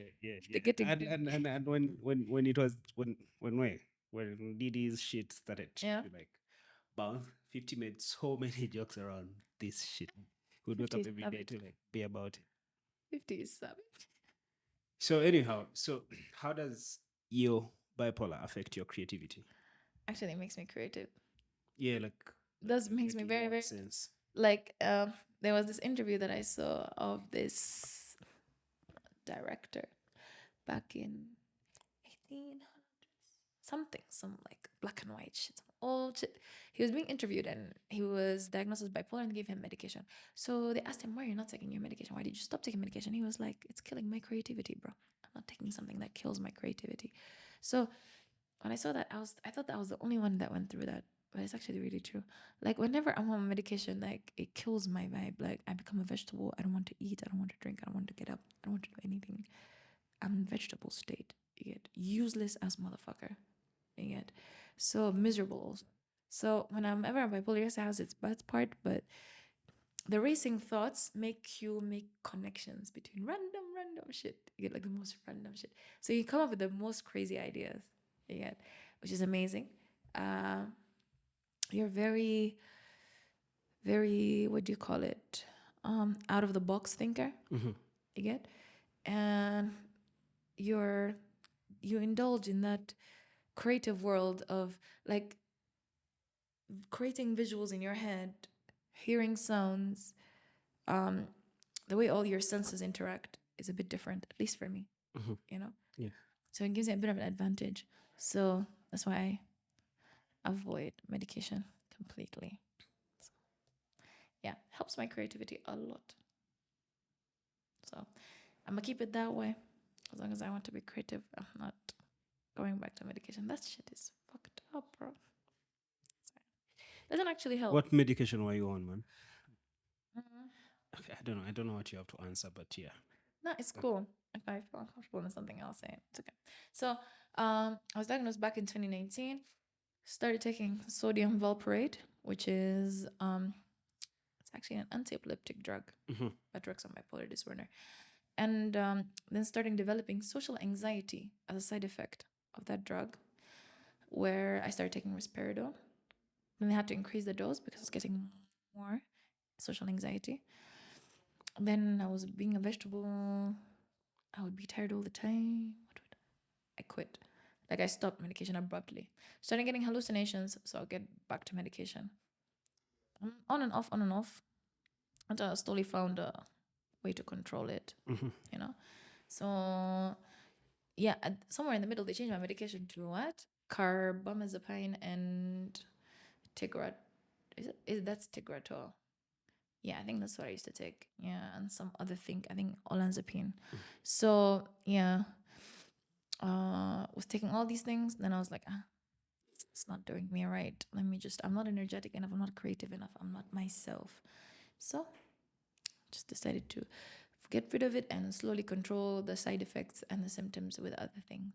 You get, so far it's under control as long as I'm like controlling the side effects and the symptoms with other things and staying out of high stress situations, at least long-term high stress situations. If I can stay away from those, triggers won't happen. I won't it won't come out, that side of me, that uglier side of me won't come out, and It'll be all right. So, yeah. Oh man. Let's see. Ask me something. Yeah. Remember we're doing the podcast together. Agreed on that. What made you start doing this thing though? For real though. For real, for real. Yeah, for real. Like how it all started. Speaking to someone like you. Eh? Yeah. Okay. That's interesting. Like just look at how crazy, like you just come, then I connect to you, then we can have this conversation, then I want to listen to you over and over again, then I want to listen to your music, that type of connection. Yeah. The internet is kind of like stealing that away. I know. So I get that to the podcast, but I also really feel like rather than listening to what the state has programmed in the news and you can just listen to different individuals with their experiences. Yeah. It's more fulfilling, right? It leaves you That's true. become a different you, a different version of you. Yeah. It's actually very true, by the way. Like, I used to tell people that life is like a big library, like billions and billions of books. And all these books are someone's life, the story of someone's life, you know? What you should do is have that book of yours, something that people can read. Your book should be interesting enough so that when someone finishes, like book readers and bookworms, they always have these books that they keep rereading, no matter what you do. You know the storyline, they can even memorize it, but they'll still read it. That's the same shit. Your book needs to be interesting enough. It needs to be influential enough. It needs to be different. Like something unique enough for someone to be like, let me read that again. And to find things in between the lines, to find a meaning, a purpose between your story, So being in situations where you get to know people, like your job, and you get to talk to different people from different perspectives, bro, that's crazy. Some cool shit. Yeah, this is why I wanted to get into journalism in the first place, because I enjoy that so much. By the way, like what was your direction? Like why journalism? Number one, what stories do you want to tell? Oh, yeah, it's like okay. Yeah. So, number one, I'm the most emotional person you'll ever meet. Second of all, I'm the person that hates emotions the most out of all the people you'll ever meet. Okay? Yet, I understand that the most powerful thing in this world is emotions. It drives everything, no matter how you put logic. There are only a few people who can control with logic only, right? Everyone else has that emotional drive, right? So, when I realized that evoking emotions is a very crucial part, in the whole process. Okay? Like, how do I say this? I was capable of. Alright, now I'm not even gonna lie to you. At this point, bro, when I lose my point, when I start saying, what was I saying? Know that I've lost my point. So what was I talking about? You've asked the question, so I forgot where you are. But bro. Wait, what was the question? Oh, I remember. Mm-hmm. All right, excuse me. So Journalism, and we're on the path of that. So the stories you're interested in telling, and So I just wanted to discover all the. you're like an emotional person. Yes. In this case. So I want to convey certain emotions to people. That's the whole purpose. I want to see these stories that just itch you inside, that make you uncomfortable, that make you want to cry, and that make you want to laugh, that make you want to get up and do something, that just make you feel some type of way inside. In that place where it's deep down and it's cold and it's never been untapped and touched and needs some warmth. That's what I'm trying to get to. You get? So I want to see all the crazy shit, and I want to see all the weird shit, see all the happy shit, all the sad shit. And I want everyone to know and to see those things and feel them, because seeing and narrating something and feeling something is two different things. Being a news reporter, that was not something what I was interested in journalism, because that's just telling you hard, cold facts like, yo, these motherfuckers died, these motherfuckers shot guns, this, what. But someone who writes articles, for example, a freelance writer or the documentary person or what, it has an artistic feel to it, right? Where they narrate things so that you can actually feel at least somewhat of the pain or somewhat of the happiness or whatever that emotion that person was feeling. It's connecting you. Emotions connect people. You get? Yeah. So, like, it's almost trying to get you both to drink of the same potion and have the same feeling that the person experienced during whatever the hell they went through at that moment. Yeah. So this is what interested me in journalism and getting to know. I want to get to know as many people as possible. Funny part is I'm actually an introvert. Like, really like being alone. Don't like staying with people. Don't like sleeping outside my house. All these things. But you sleep in my house, right? Anyways, Yeah. so so but um I developed being an extrovert as a survival instinct since I was a child. I changed schools a lot in the first 4 years of education to realize that being an extrovert is to survive. Introvert is for me. Extrovert is to what? Survive. It's survival of the fittest, bro. Can't play. You can't blame the game at this point. Just no, it's not. You can't blame the players. You can blame the game. You have to blame the game. So if it requires me being extroverted for survival, it's not the people's fault. It's just how life works, and we just hop on that shit, you know. So that's what I did. But at the same time, regardless of how introverted I am, I'm very extroverted once I feel comfortable with you. You know, having such a conversation right now, if I was not comfortable with you, I would not even say a single word. I have like two sides. I either talk a lot because I'm comfortable with you and I'm extroverted and I'm weird. I'll be bouncing, doing weird shit, or I'm just looking at you and just giving you that look like nigga, fuck off. You know, it's one of these two. It's never in the middle. Either like you or I don't. It's Yeah. black or white. That's it. Again. Um. So Um, getting to know people is what interesting me in journalism, but also music is the same thing, you know, because I'm able to connect you on emotion through that Yeah. music, you know. Like that's a whole.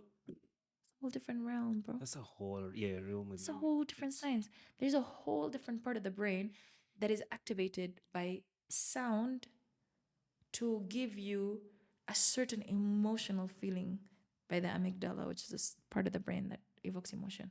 So it's the side of the brain that's hearing, the audible side of the brain hears a certain sound and it converts it into signals that evoke a certain emotion. Like how strong can that fucker be for like to be able to do that to you? You know, it's just merely sound. It's merely music, but has that strong of an effect to you. Some people tell you, if I hear that song, I remember my ex. If I hear that song, it makes me feel some type of way. All that shit. Music is that powerful too, you know? And working on collaborations, I don't know, getting to know people, bouncing ideas, living life, being with people who are interested in the same field, and having conversations, sharing experiences, and sharing knowledge. And people who are also from other fields of life in order to incorporate all that knowledge into your craft and become a well rounded person. All of that includes getting to know people.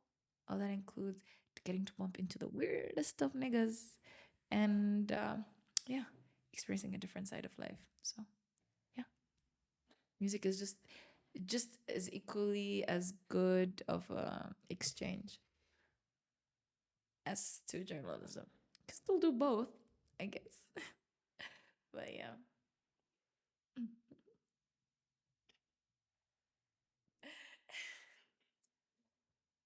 I'm sorry. That made me laugh, bro. What do you think about life? Mm. Physical life? Mm-hmm. It's just very. Humanity, really. From like also, yeah, you have all this war background, so yeah. So for me, life is very disposable, very replaceable, very meh. I think for me, I don't care if I die now, 2 minutes from now, tomorrow, after 5 years. I don't care. Whatever time is meant for me is the time that is meant for me.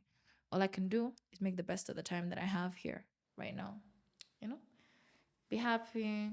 Remove what So stresses me. if you believe that, right, then you wouldn't have a problem with people who say take a direction of in say prostitution or only fan girlies, because then they're just living in the moment and they don't want the whole point of regret doesn't Yeah, seems to make yeah. sense. I understand, bro. Let me tell you, no matter how fucked up people think OnlyFans is or prostitution or whatever the fuck, like everyone has their own reason for doing whatever the fuck they're doing. You know, you've never been in their shoes. People tell you be like, try being in someone's shoes. You can never.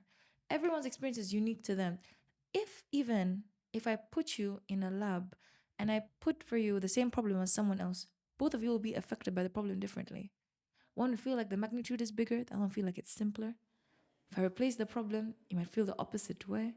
One would want to commit suicide, the other one changed and became a stronger person out of it. Yeah. You know, you cannot, you absolutely cannot have the same sort of effect for all people. You know? So when it comes to how I feel about life, bruh, whatever. Just try to make a meaning out of it. And even, by the way, the afterlife, the whole, I don't know, whether it becomes enlightenment, whether you go to heaven, whether you go to hell, whether it's just darkness and blackness, whatever the fuck. Not sure what it is. I'm Muslim, so I'm supposed to believe that there's heaven and hell. So I do actually believe in it. So It's the safest option for me. So what goes through your mind when the THC starts hitting? What realm are you trying to like chase? what trauma I'm trying to chase away? Yeah. Plenty, bro. But the reason why I take weed is not actually to chase away trauma. Yes, of course, sometimes that's what I do. Like yeah, everyone needs those. Yeah, I know. There were these videos that say whenever the first minor inconvenience during the day happens, you're just there with your rolling paper and your baggies and shit, you know, rolling. So I get that point. Sometimes you want to smoke your pains away. Yes. But that's not really what it is for me. Usually when I hurt the most and really, really hurts, I don't actually smoke. Okay, so fun fact, I don't drink. Used to drink back in the day. I don't drink anymore. Strictly don't drink alcohol at all. The only reason you'd find me drink alcohol is that means there's no weed in the whole country, bro. You get like a whole country. So stop drinking alcohol. But back in the day when I used to, if something really hurts, you know, some fucked up shit happens, you'd find me drinking every day for 2 weeks straight to forget the pain, but you'll end up crying about it and getting very emotional. But anyways, so that's how when I discovered that me and alcohol, the relationship are not, it's not meant for me. I am not getting anything out of it. You get? It's become at the best, a lovey-dovey person who sings all the time. At the worst, a sloppy, crying mess who feels nauseous. Very weak stomach also, you know? So when I decided that I only smoke weed is that when I realized I have a purpose when I do. Because after I smoke, it's like I figure out more creative solutions to my problems and how to get out of things, make better decisions. Some of them are very irrational that people will be like, what are you doing? Like when I quit my job just like a week and a half ago. And I don't really have an alternative like that. I'm just hustling, you know? Just trying to dibble dabble in a couple of things here and there, you know, trying to make it work. But everyone thinks it's a crazy idea. Everyone close to me, except for my manager, he's the only person who actually thinks like, you know, I should push through. Even though sometimes he's like, yeah, bro, you should have slowed down, maybe not taking such an irrational decision without an alternative. I even tell people, a lot of people wanted to quit at work, and I tell them, don't quit before you have an alternative. And I know that's the right thing. But it was fucking. Direction is fine. No, I know. Like, no, it's fine, but you need to also have a plan. You can't just be like around doing nothing. You get, and you need to also realistically, you need to survive also, right? Regardless of what you love, you also need to survive as a human being. So you need to look at sources of income that will stabilize you and let you survive, right? So the plan was initially to make things work, then quit. Then I realized the job was fucking with my mental health. The job was too stressful. Yeah, things were getting out of hand, and was not letting me be in that zone of creating good shit that I actually wanted to create. That's when I realized, let me step out of it. Let me just hustle, work as hard as I can, and make it work forcefully. You get, like, you can't make people like you as, but work your hardest, be the best version you can. At least at the end of the day, you can say you tried. You know, I'd rather regret trying than not trying. I don't want to be of like the what ifs and the could ifs and I could have been and nah. You try, you fail. It's I try again, you failed. It's I everyone tried and failed 1,000 times. You know, it's cool. You might even like get your opportunity from the first time. You never know. You have to give it a go, bro. You know. So yeah, it's pretty much it.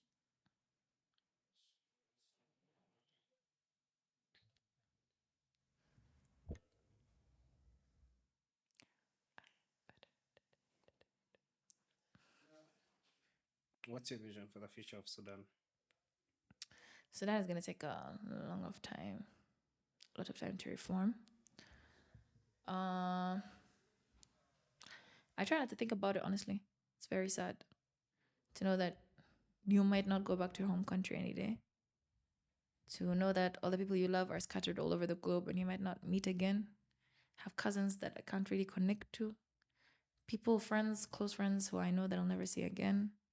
You know, people who passed away and died there. So what are you doing to heal? Uh, yeah. I have emotions, yes, but I know how to numb them away. Doesn't even have to be through weed. Weed is just helping factor. It's just a relaxer, an activator, a productivity, you can say fuel, some type of shit, but you just try to forget about it.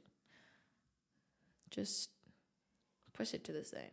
Not the best advice I can give anyone, but that's how it works for me. Push it to the side. It'll make you a stronger person. Looking at it, it'll make you a stronger person. You know, not pushing it to the side, completely ignoring it. Nah, looking at it, be like, I fucked up. Let me do it right. You know, but dealing with it emotionally, nah. Most of the shit I haven't really healed from. You know, it's the shit I've gone through.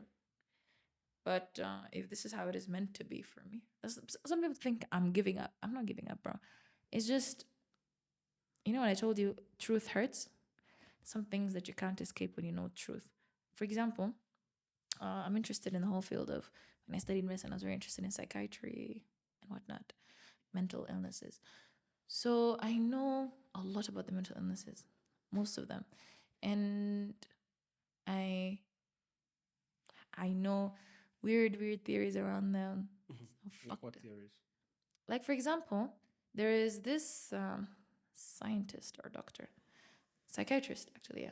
His name is, God, may I remind me of his name? King, okay, I don't remember his name, but he was a psychiatrist and he started this sanctuary sort of thing in Kingston Hall Hospital, where he took all schizophrenic patients and kept them in like a safe haven, just a hospital alone, just like schizophrenic patients. No medication, nothing. Just them chilling together, relaxing with each other, what. They started getting better and improving even without medication, you know? And when we started to take out the results of those researches, the psychiatric community tried to like put it down, right? They tried to kill it out because they called it very anti-psychiatric, which was not helping what the pharmaceutical industry they're trying to push. You know, you see all those pharmaceuticals, they're trying to push you, trying to get you to take. You can't live without that shit. You won't be okay. You'll be depressed. It's just big pharma making money, bro. You know, so so much. it's fucked up. Like my friend Tony speaks. My friend Tony is like big on pharma, right? He's Ugandan. He sold the biggest chain of pharmacies. He's also the first one, I think, to like close out and sell out. So he looks at it as selling Viagra and condoms. Yeah. He looks at that like, yeah, that's all I've been doing, and that's what made me rich. That's why he had to, like, of course, get a lot of money, close out, and maybe venture into things like real estate. Yeah. Because yeah, but when you look at, and he was telling me, of course, with time he realized that the pharmacy industry is so rich, right? Like this guy was Yeah. making so much money So for much just selling money. Viagra about it, and it's that shit is just fucked up. Shit is fucked up. This shit is so fucked up, bro. And it's making so much money though. Like the way they're marketing it. Like even do you even believe like I think there are two countries that started or at least mainly where commercializing and advertising pharmaceutical products is actually legal, which is the US and there's another Asian country, I think. I'm not sure which one it is.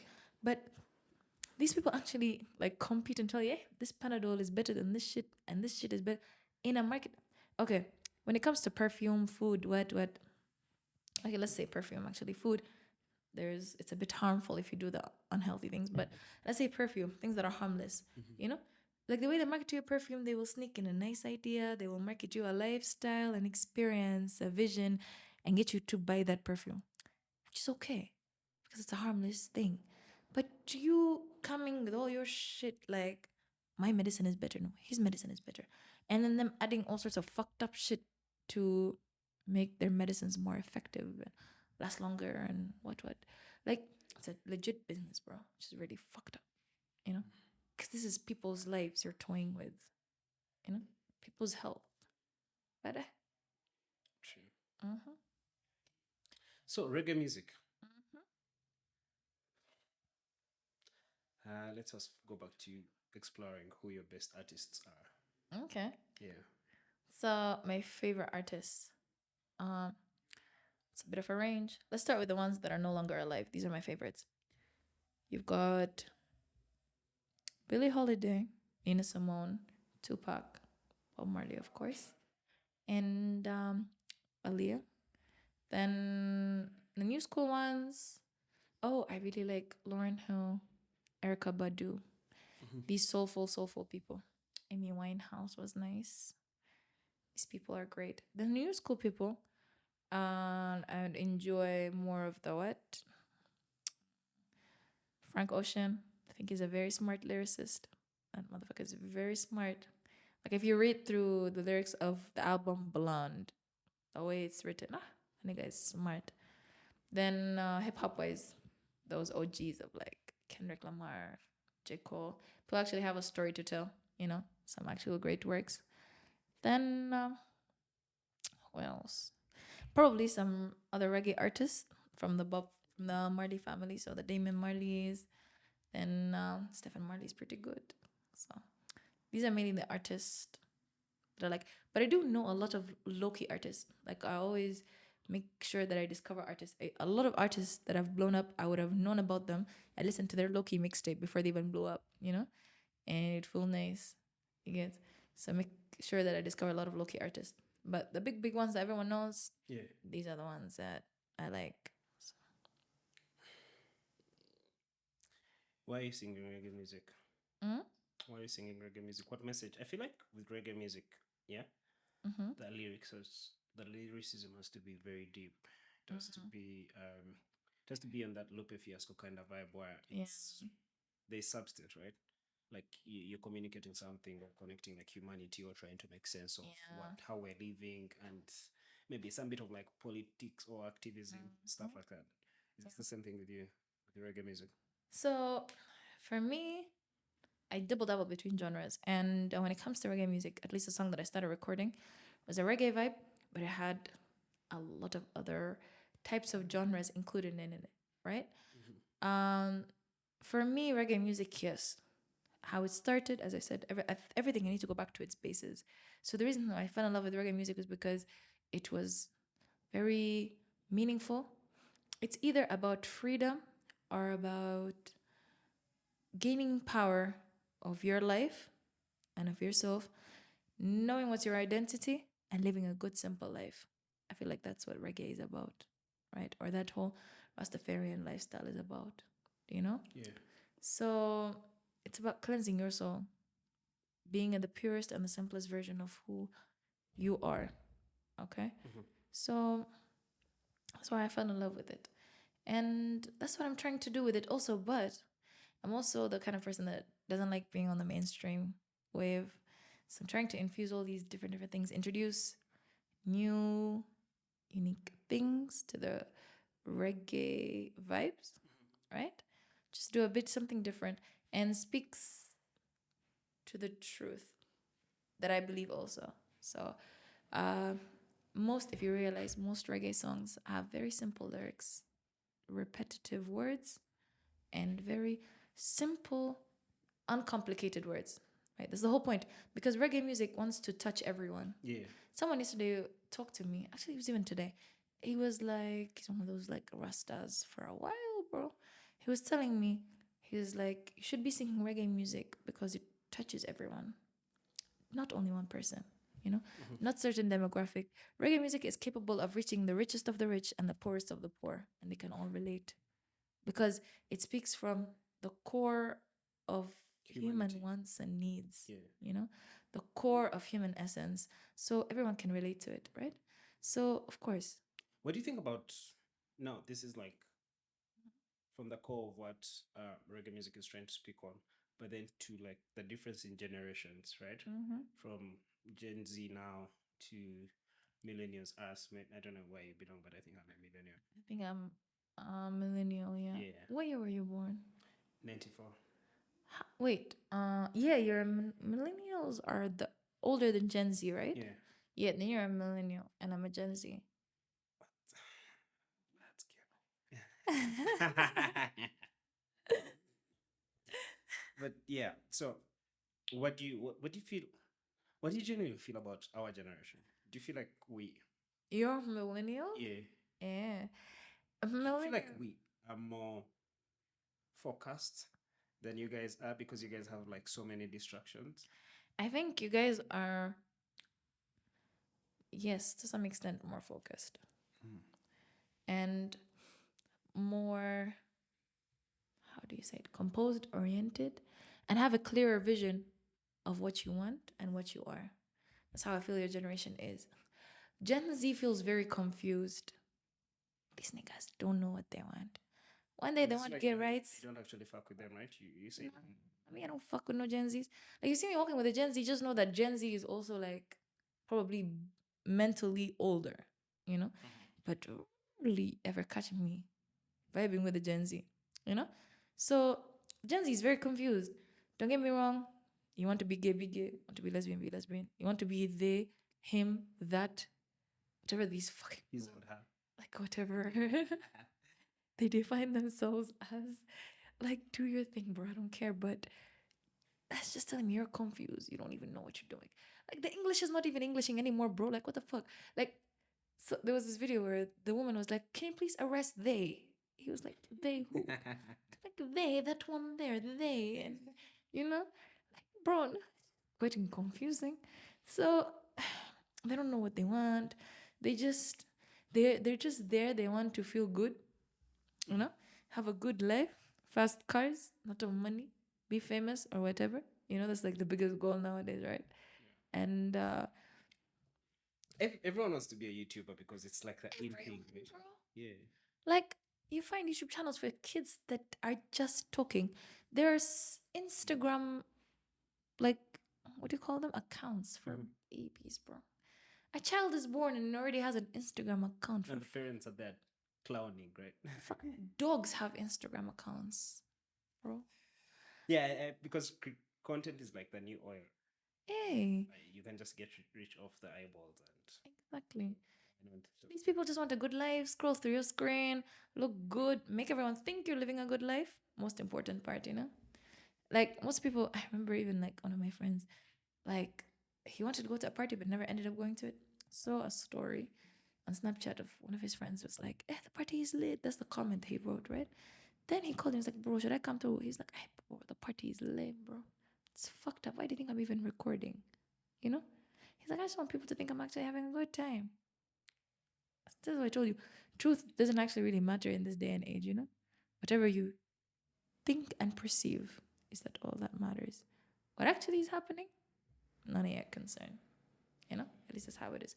But yeah, our generation is very distracted, very confused, doesn't know what they want, what they're doing. They're very lost. They're just there, Yeah. What haven't you done? What haven't I done yet yet? In what sense, though?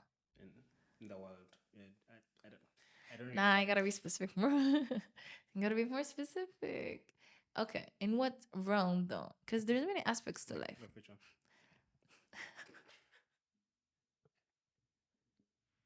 Which one do you want to talk about? What aspect to life? Which one are you interested in talking about? Very stubborn person, I'm telling. Where haven't you been? Where haven't I been? Mm-hmm. Physically? Yeah, Like physically. countries? Yeah. I haven't traveled much. I want to travel so bad, but never really traveled much. Born and raised in Qatar, went to Saudi Arabia for pilgrimages, went to Sudan for uni, came to Uganda. That's it. Never been anywhere else, but I so badly want to travel around the world. And I'm not really interested in traveling to the whole US, Europe. Everyone's like, I want to go to London. I want to go to what? I'm like, yeah, it's cool. Of course, I want to visit one day, but it's not really where I want to go. But I go to all those like low-key fucked up places. Like one of the cultures that I want to experience is the Mayan cultures in South America. You know, people are pretty weird. Like they have those temples with water. I don't know, some rituals when it comes to some moon and some shit. There's some weird ass people, but it's a nice culture, you know. So I want to experience all those like low-key cultures, get to understand people's mentalities, all the way from the most primitive form of it that is left behind to the most advanced form of it that we have around. So yeah, like I haven't been places, but hopefully that's the goal, you know. So what haven't you done? I mean, um, let's start with something mild. There's some extreme sports that I really wanted to do, but never got a chance to do. Okay. Never bungee jumped because I had a broken leg at that time. Then also wanted to go skydiving. At some point, I haven't done that. Scuba diving, I will definitely die. I don't know why, but I have a feeling I'll die. Have you been to Ginger? Yeah, I really love it. Like, really fucking love it. But we almost died, bro. We were on those rifting thingies, and you go in the Nile, right? And there is waves, right? So the wave was pretty huge, bro. Everyone was excited and shit. I was like, today we're dying. The thing turned around and I was here. So it turned around and I was stuck under the boat and it was a heavy current. So I tried to get out. I realized that to get out, I can't just go horizontal. I need to actually sink in deeper to get out the other side. So that's what I did. And that caught my breath. Then the current just kept drifting. My friend was there. I was here. I was there. And they were rescuing my friends and no one was caring about me. I was just chilling there. Look at them, I'm like, niggas, see you in Sudan. I think that's where this river is taking me, you know? Then found a way to get back on the boat and stuff. But it was pretty lit, you know? Almost died.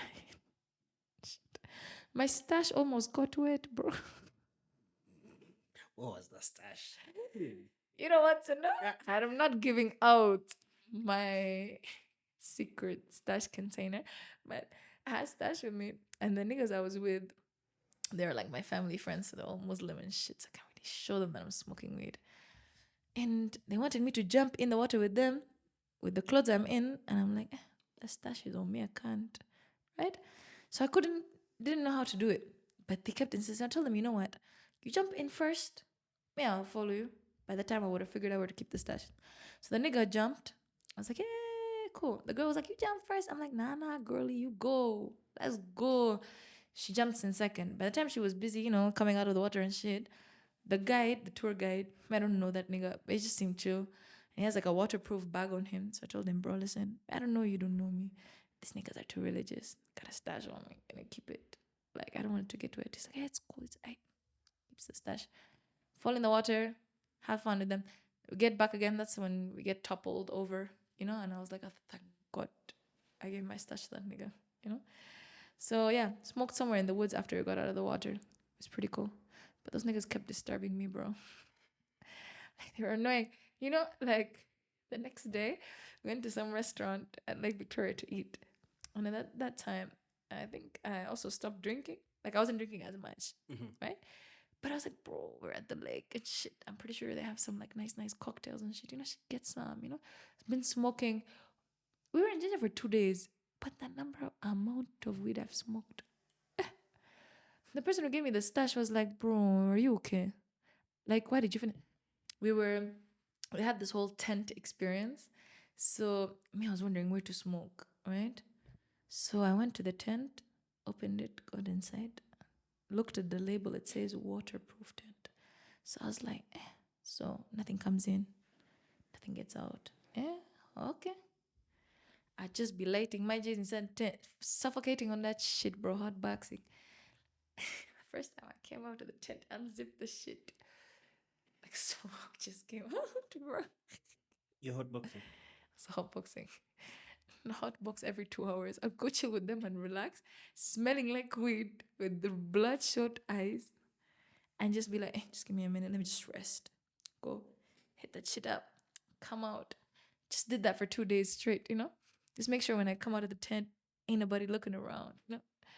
I think they figured it out, but I honestly don't give a fuck. Then when we went to the restaurant, right? They gave us menus and shit. They forgot to give me the juice slash cocktail menu, and I didn't want to remind them. And we shifted place. So by the time we shifted to the other side, I ordered the food and purposely didn't remind them that I didn't order my drink. Yeah. So when the guy walked away, I was like, "Hey, the waiter didn't take my drink, bro." He was like, "Hey, just go follow him." I was like, "I bet." When I go to the waiter, I was like, "Bro, hey, I forgot to take my drink order." He took out the juice menu. I'm like, "Nah, give me that good shit." See the cocktails. Start choosing my cocktails and shit. Nigga wanted to kill me. There was a drink that had like 10 different types of alcohol in it. Like, I was like, "Bro, I still want to walk home. So I choose a drink. They bring it to the table. Sadly, the drink was too pretty. So I anticipated some shit will happen. So I told them, "Bro, listen, you're going to get a drink. If they ask you, what is this? You tell them it's a drink. Like, no alcohol, it's virgin. And in case they ask you they want it, tell them it's out of stock. And in case they ask another way to say it's stock, bring them a virgin drink. We cool? We cool." Mm-hmm. We go sit down. Something I don't even know, by the way.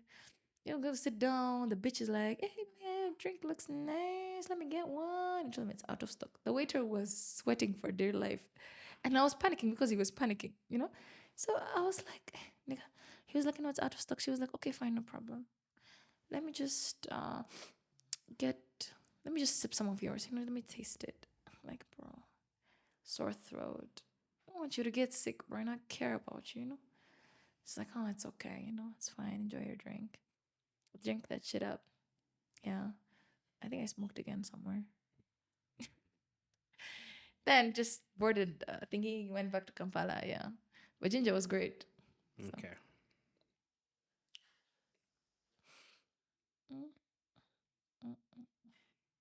What do you want to ask? Or say?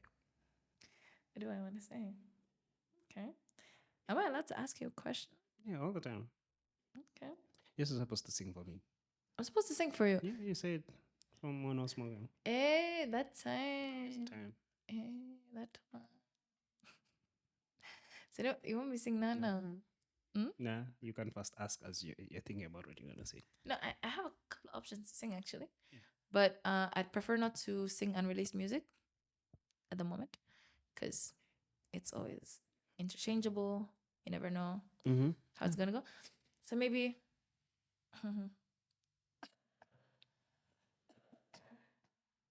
Sorry. Maybe a cover or something. Could be a good idea, I guess. Happy, sad song. Sad. Hey, my nigga. All right, let's do this. We'll sing Bruno Mars, "When I Was Your Man." Sad ass song. Okay. Okay, how did it start? Small bed, but it feels just a little bit bigger now. All song on the radio, but it don't sound the same. When our friends talk about you, all it does is just tear me down. 'Cause my heart breaks a little when I hear your name. It all just sounds like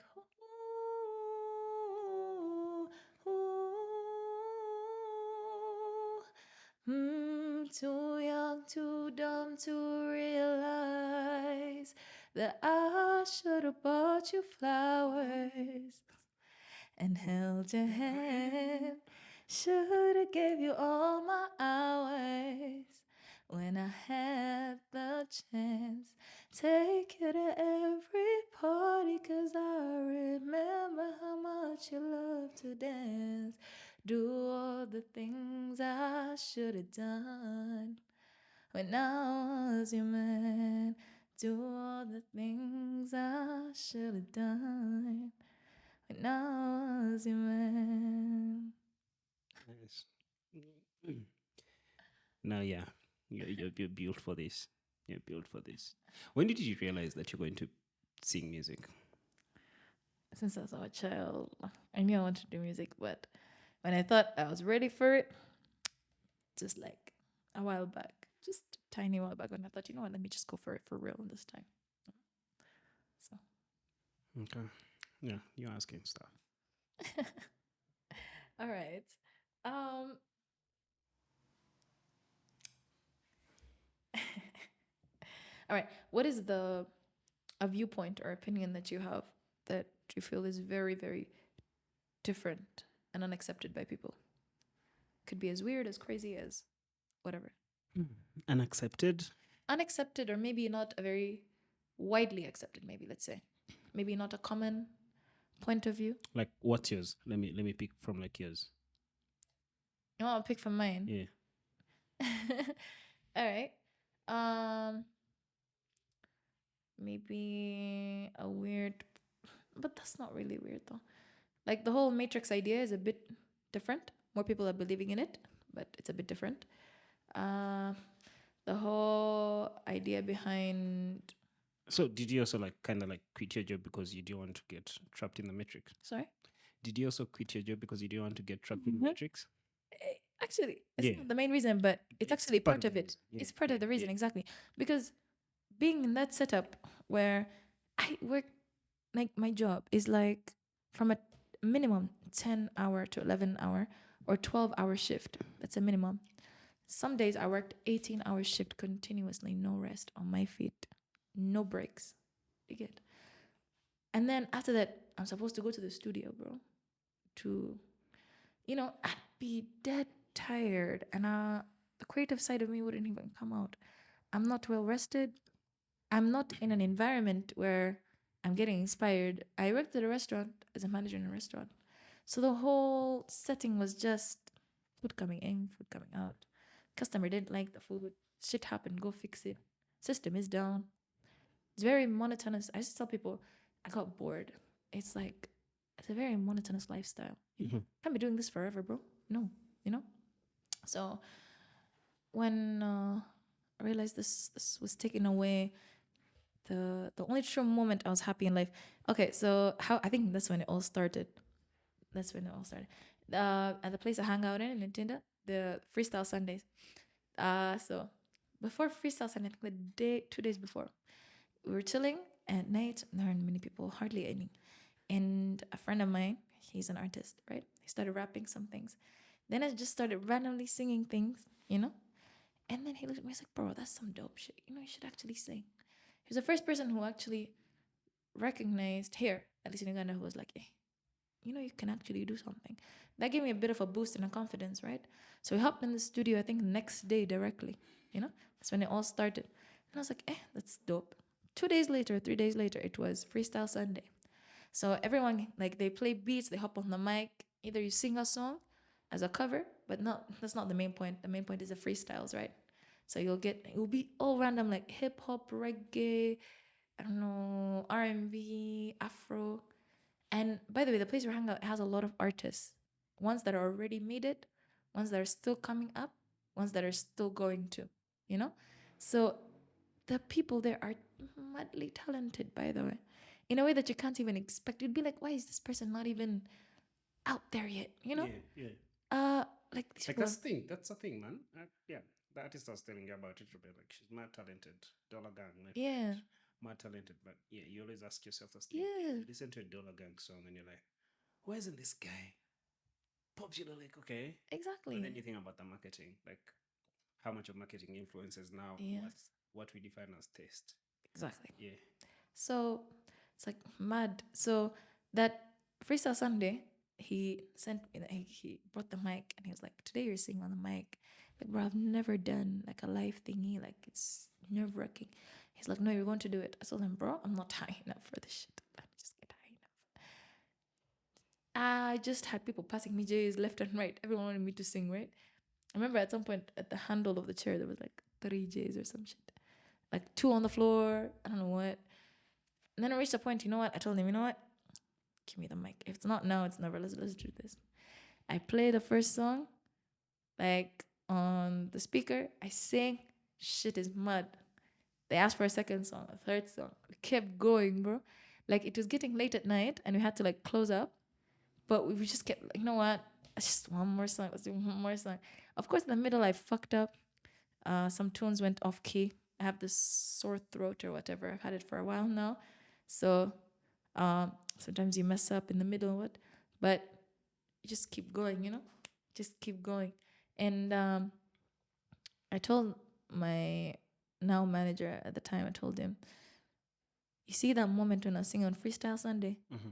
And people were actually like reacting and were happy and were vibing. People were dancing, people were shouting, people were vibing to the music, you know? And people felt great. And like, it was the most euphoric and happiest moment I had in a long time.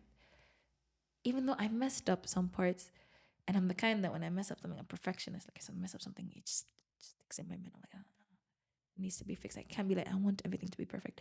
But then that freestyle Sunday is when I realized, you know what?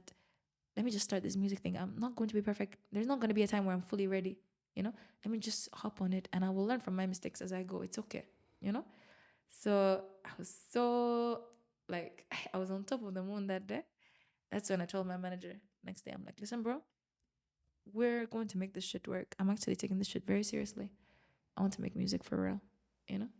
So from there on, I'd hop on sometimes on Freestyle Sundays, then hoping to work on some live shows, you know, along the way.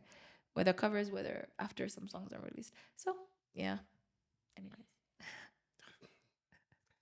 Man, I think we can't stop talking. That's it. I know, right? Yeah. You could be here forever, by the way. I find like the Because I don't even remember what question you asked. I don't know. See, that's the problem, by the way, with me. I will drift off. Then I'll come and be like, why did I even tell him this story? Huh? Ask another question. All right.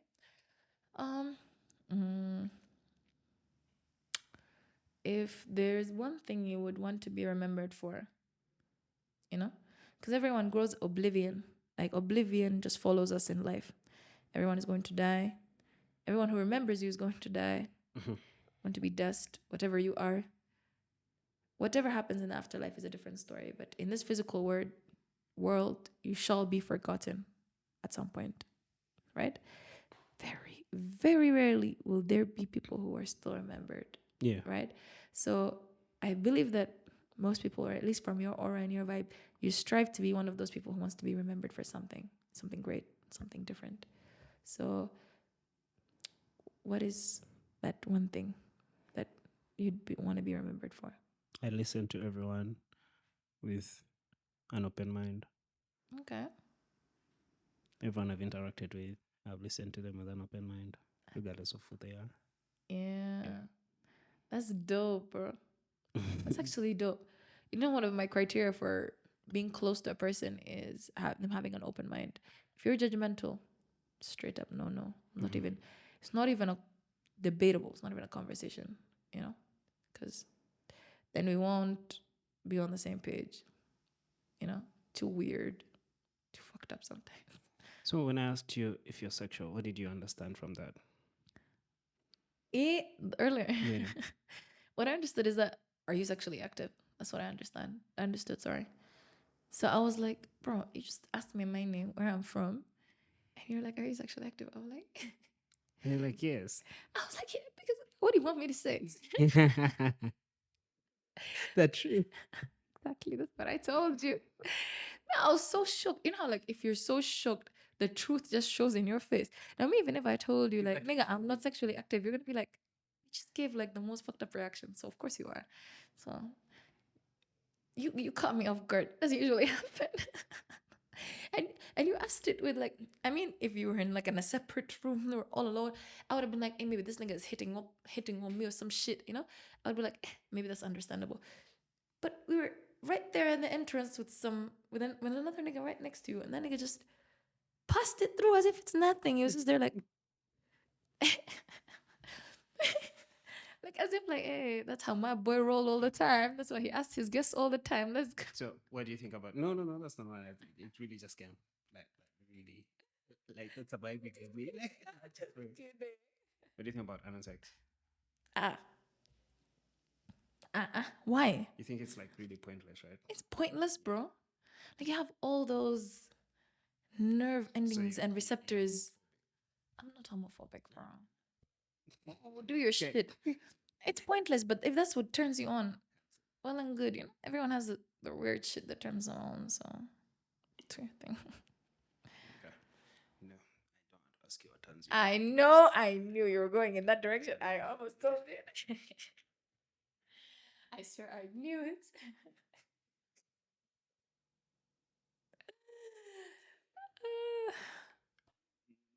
Bye. Thank you for coming on that podcast. Thank you for having me. Yeah, it was really dope. This was amazing, bro. Like, but we'll have like so many more. Of course. As you're in the country. Yeah. Of course. This was a dope conversation. I agree. This is a really nice platform, by the way, the thing you've created. Like, continue what you're doing. Mm-hmm. You know. Yeah. You're doing something dope. I want to do it for life. Bro, do it till you die. I hear you. That's some dope shit. And by the way, I realize you're a great listener. Very great listener. And that's really important. Regardless of doing a podcast, whether it's doing a podcast or that's how you are in life. That's how you learn, bro. That's how you get to know shit. If you always keep talking yapping, you'll never know shit. That's what they say, like a wise man never says, like they tell you information and he never says, I know. No. He's like, okay, let me listen. And then you will find a point where you're like, wait, I don't know that. What is that? Let me find out. You know? So it's pretty dope how you're such a great listener. And, you know, you're capable of making the platform feel comfortable. I'm pretty sure whoever is watching this right now feels like they were just sitting here also sipping coffee with us, you know? Yeah. Felt very natural, very spontaneous. Like, you know, it was a great vibe. So thank you for having me. Dope.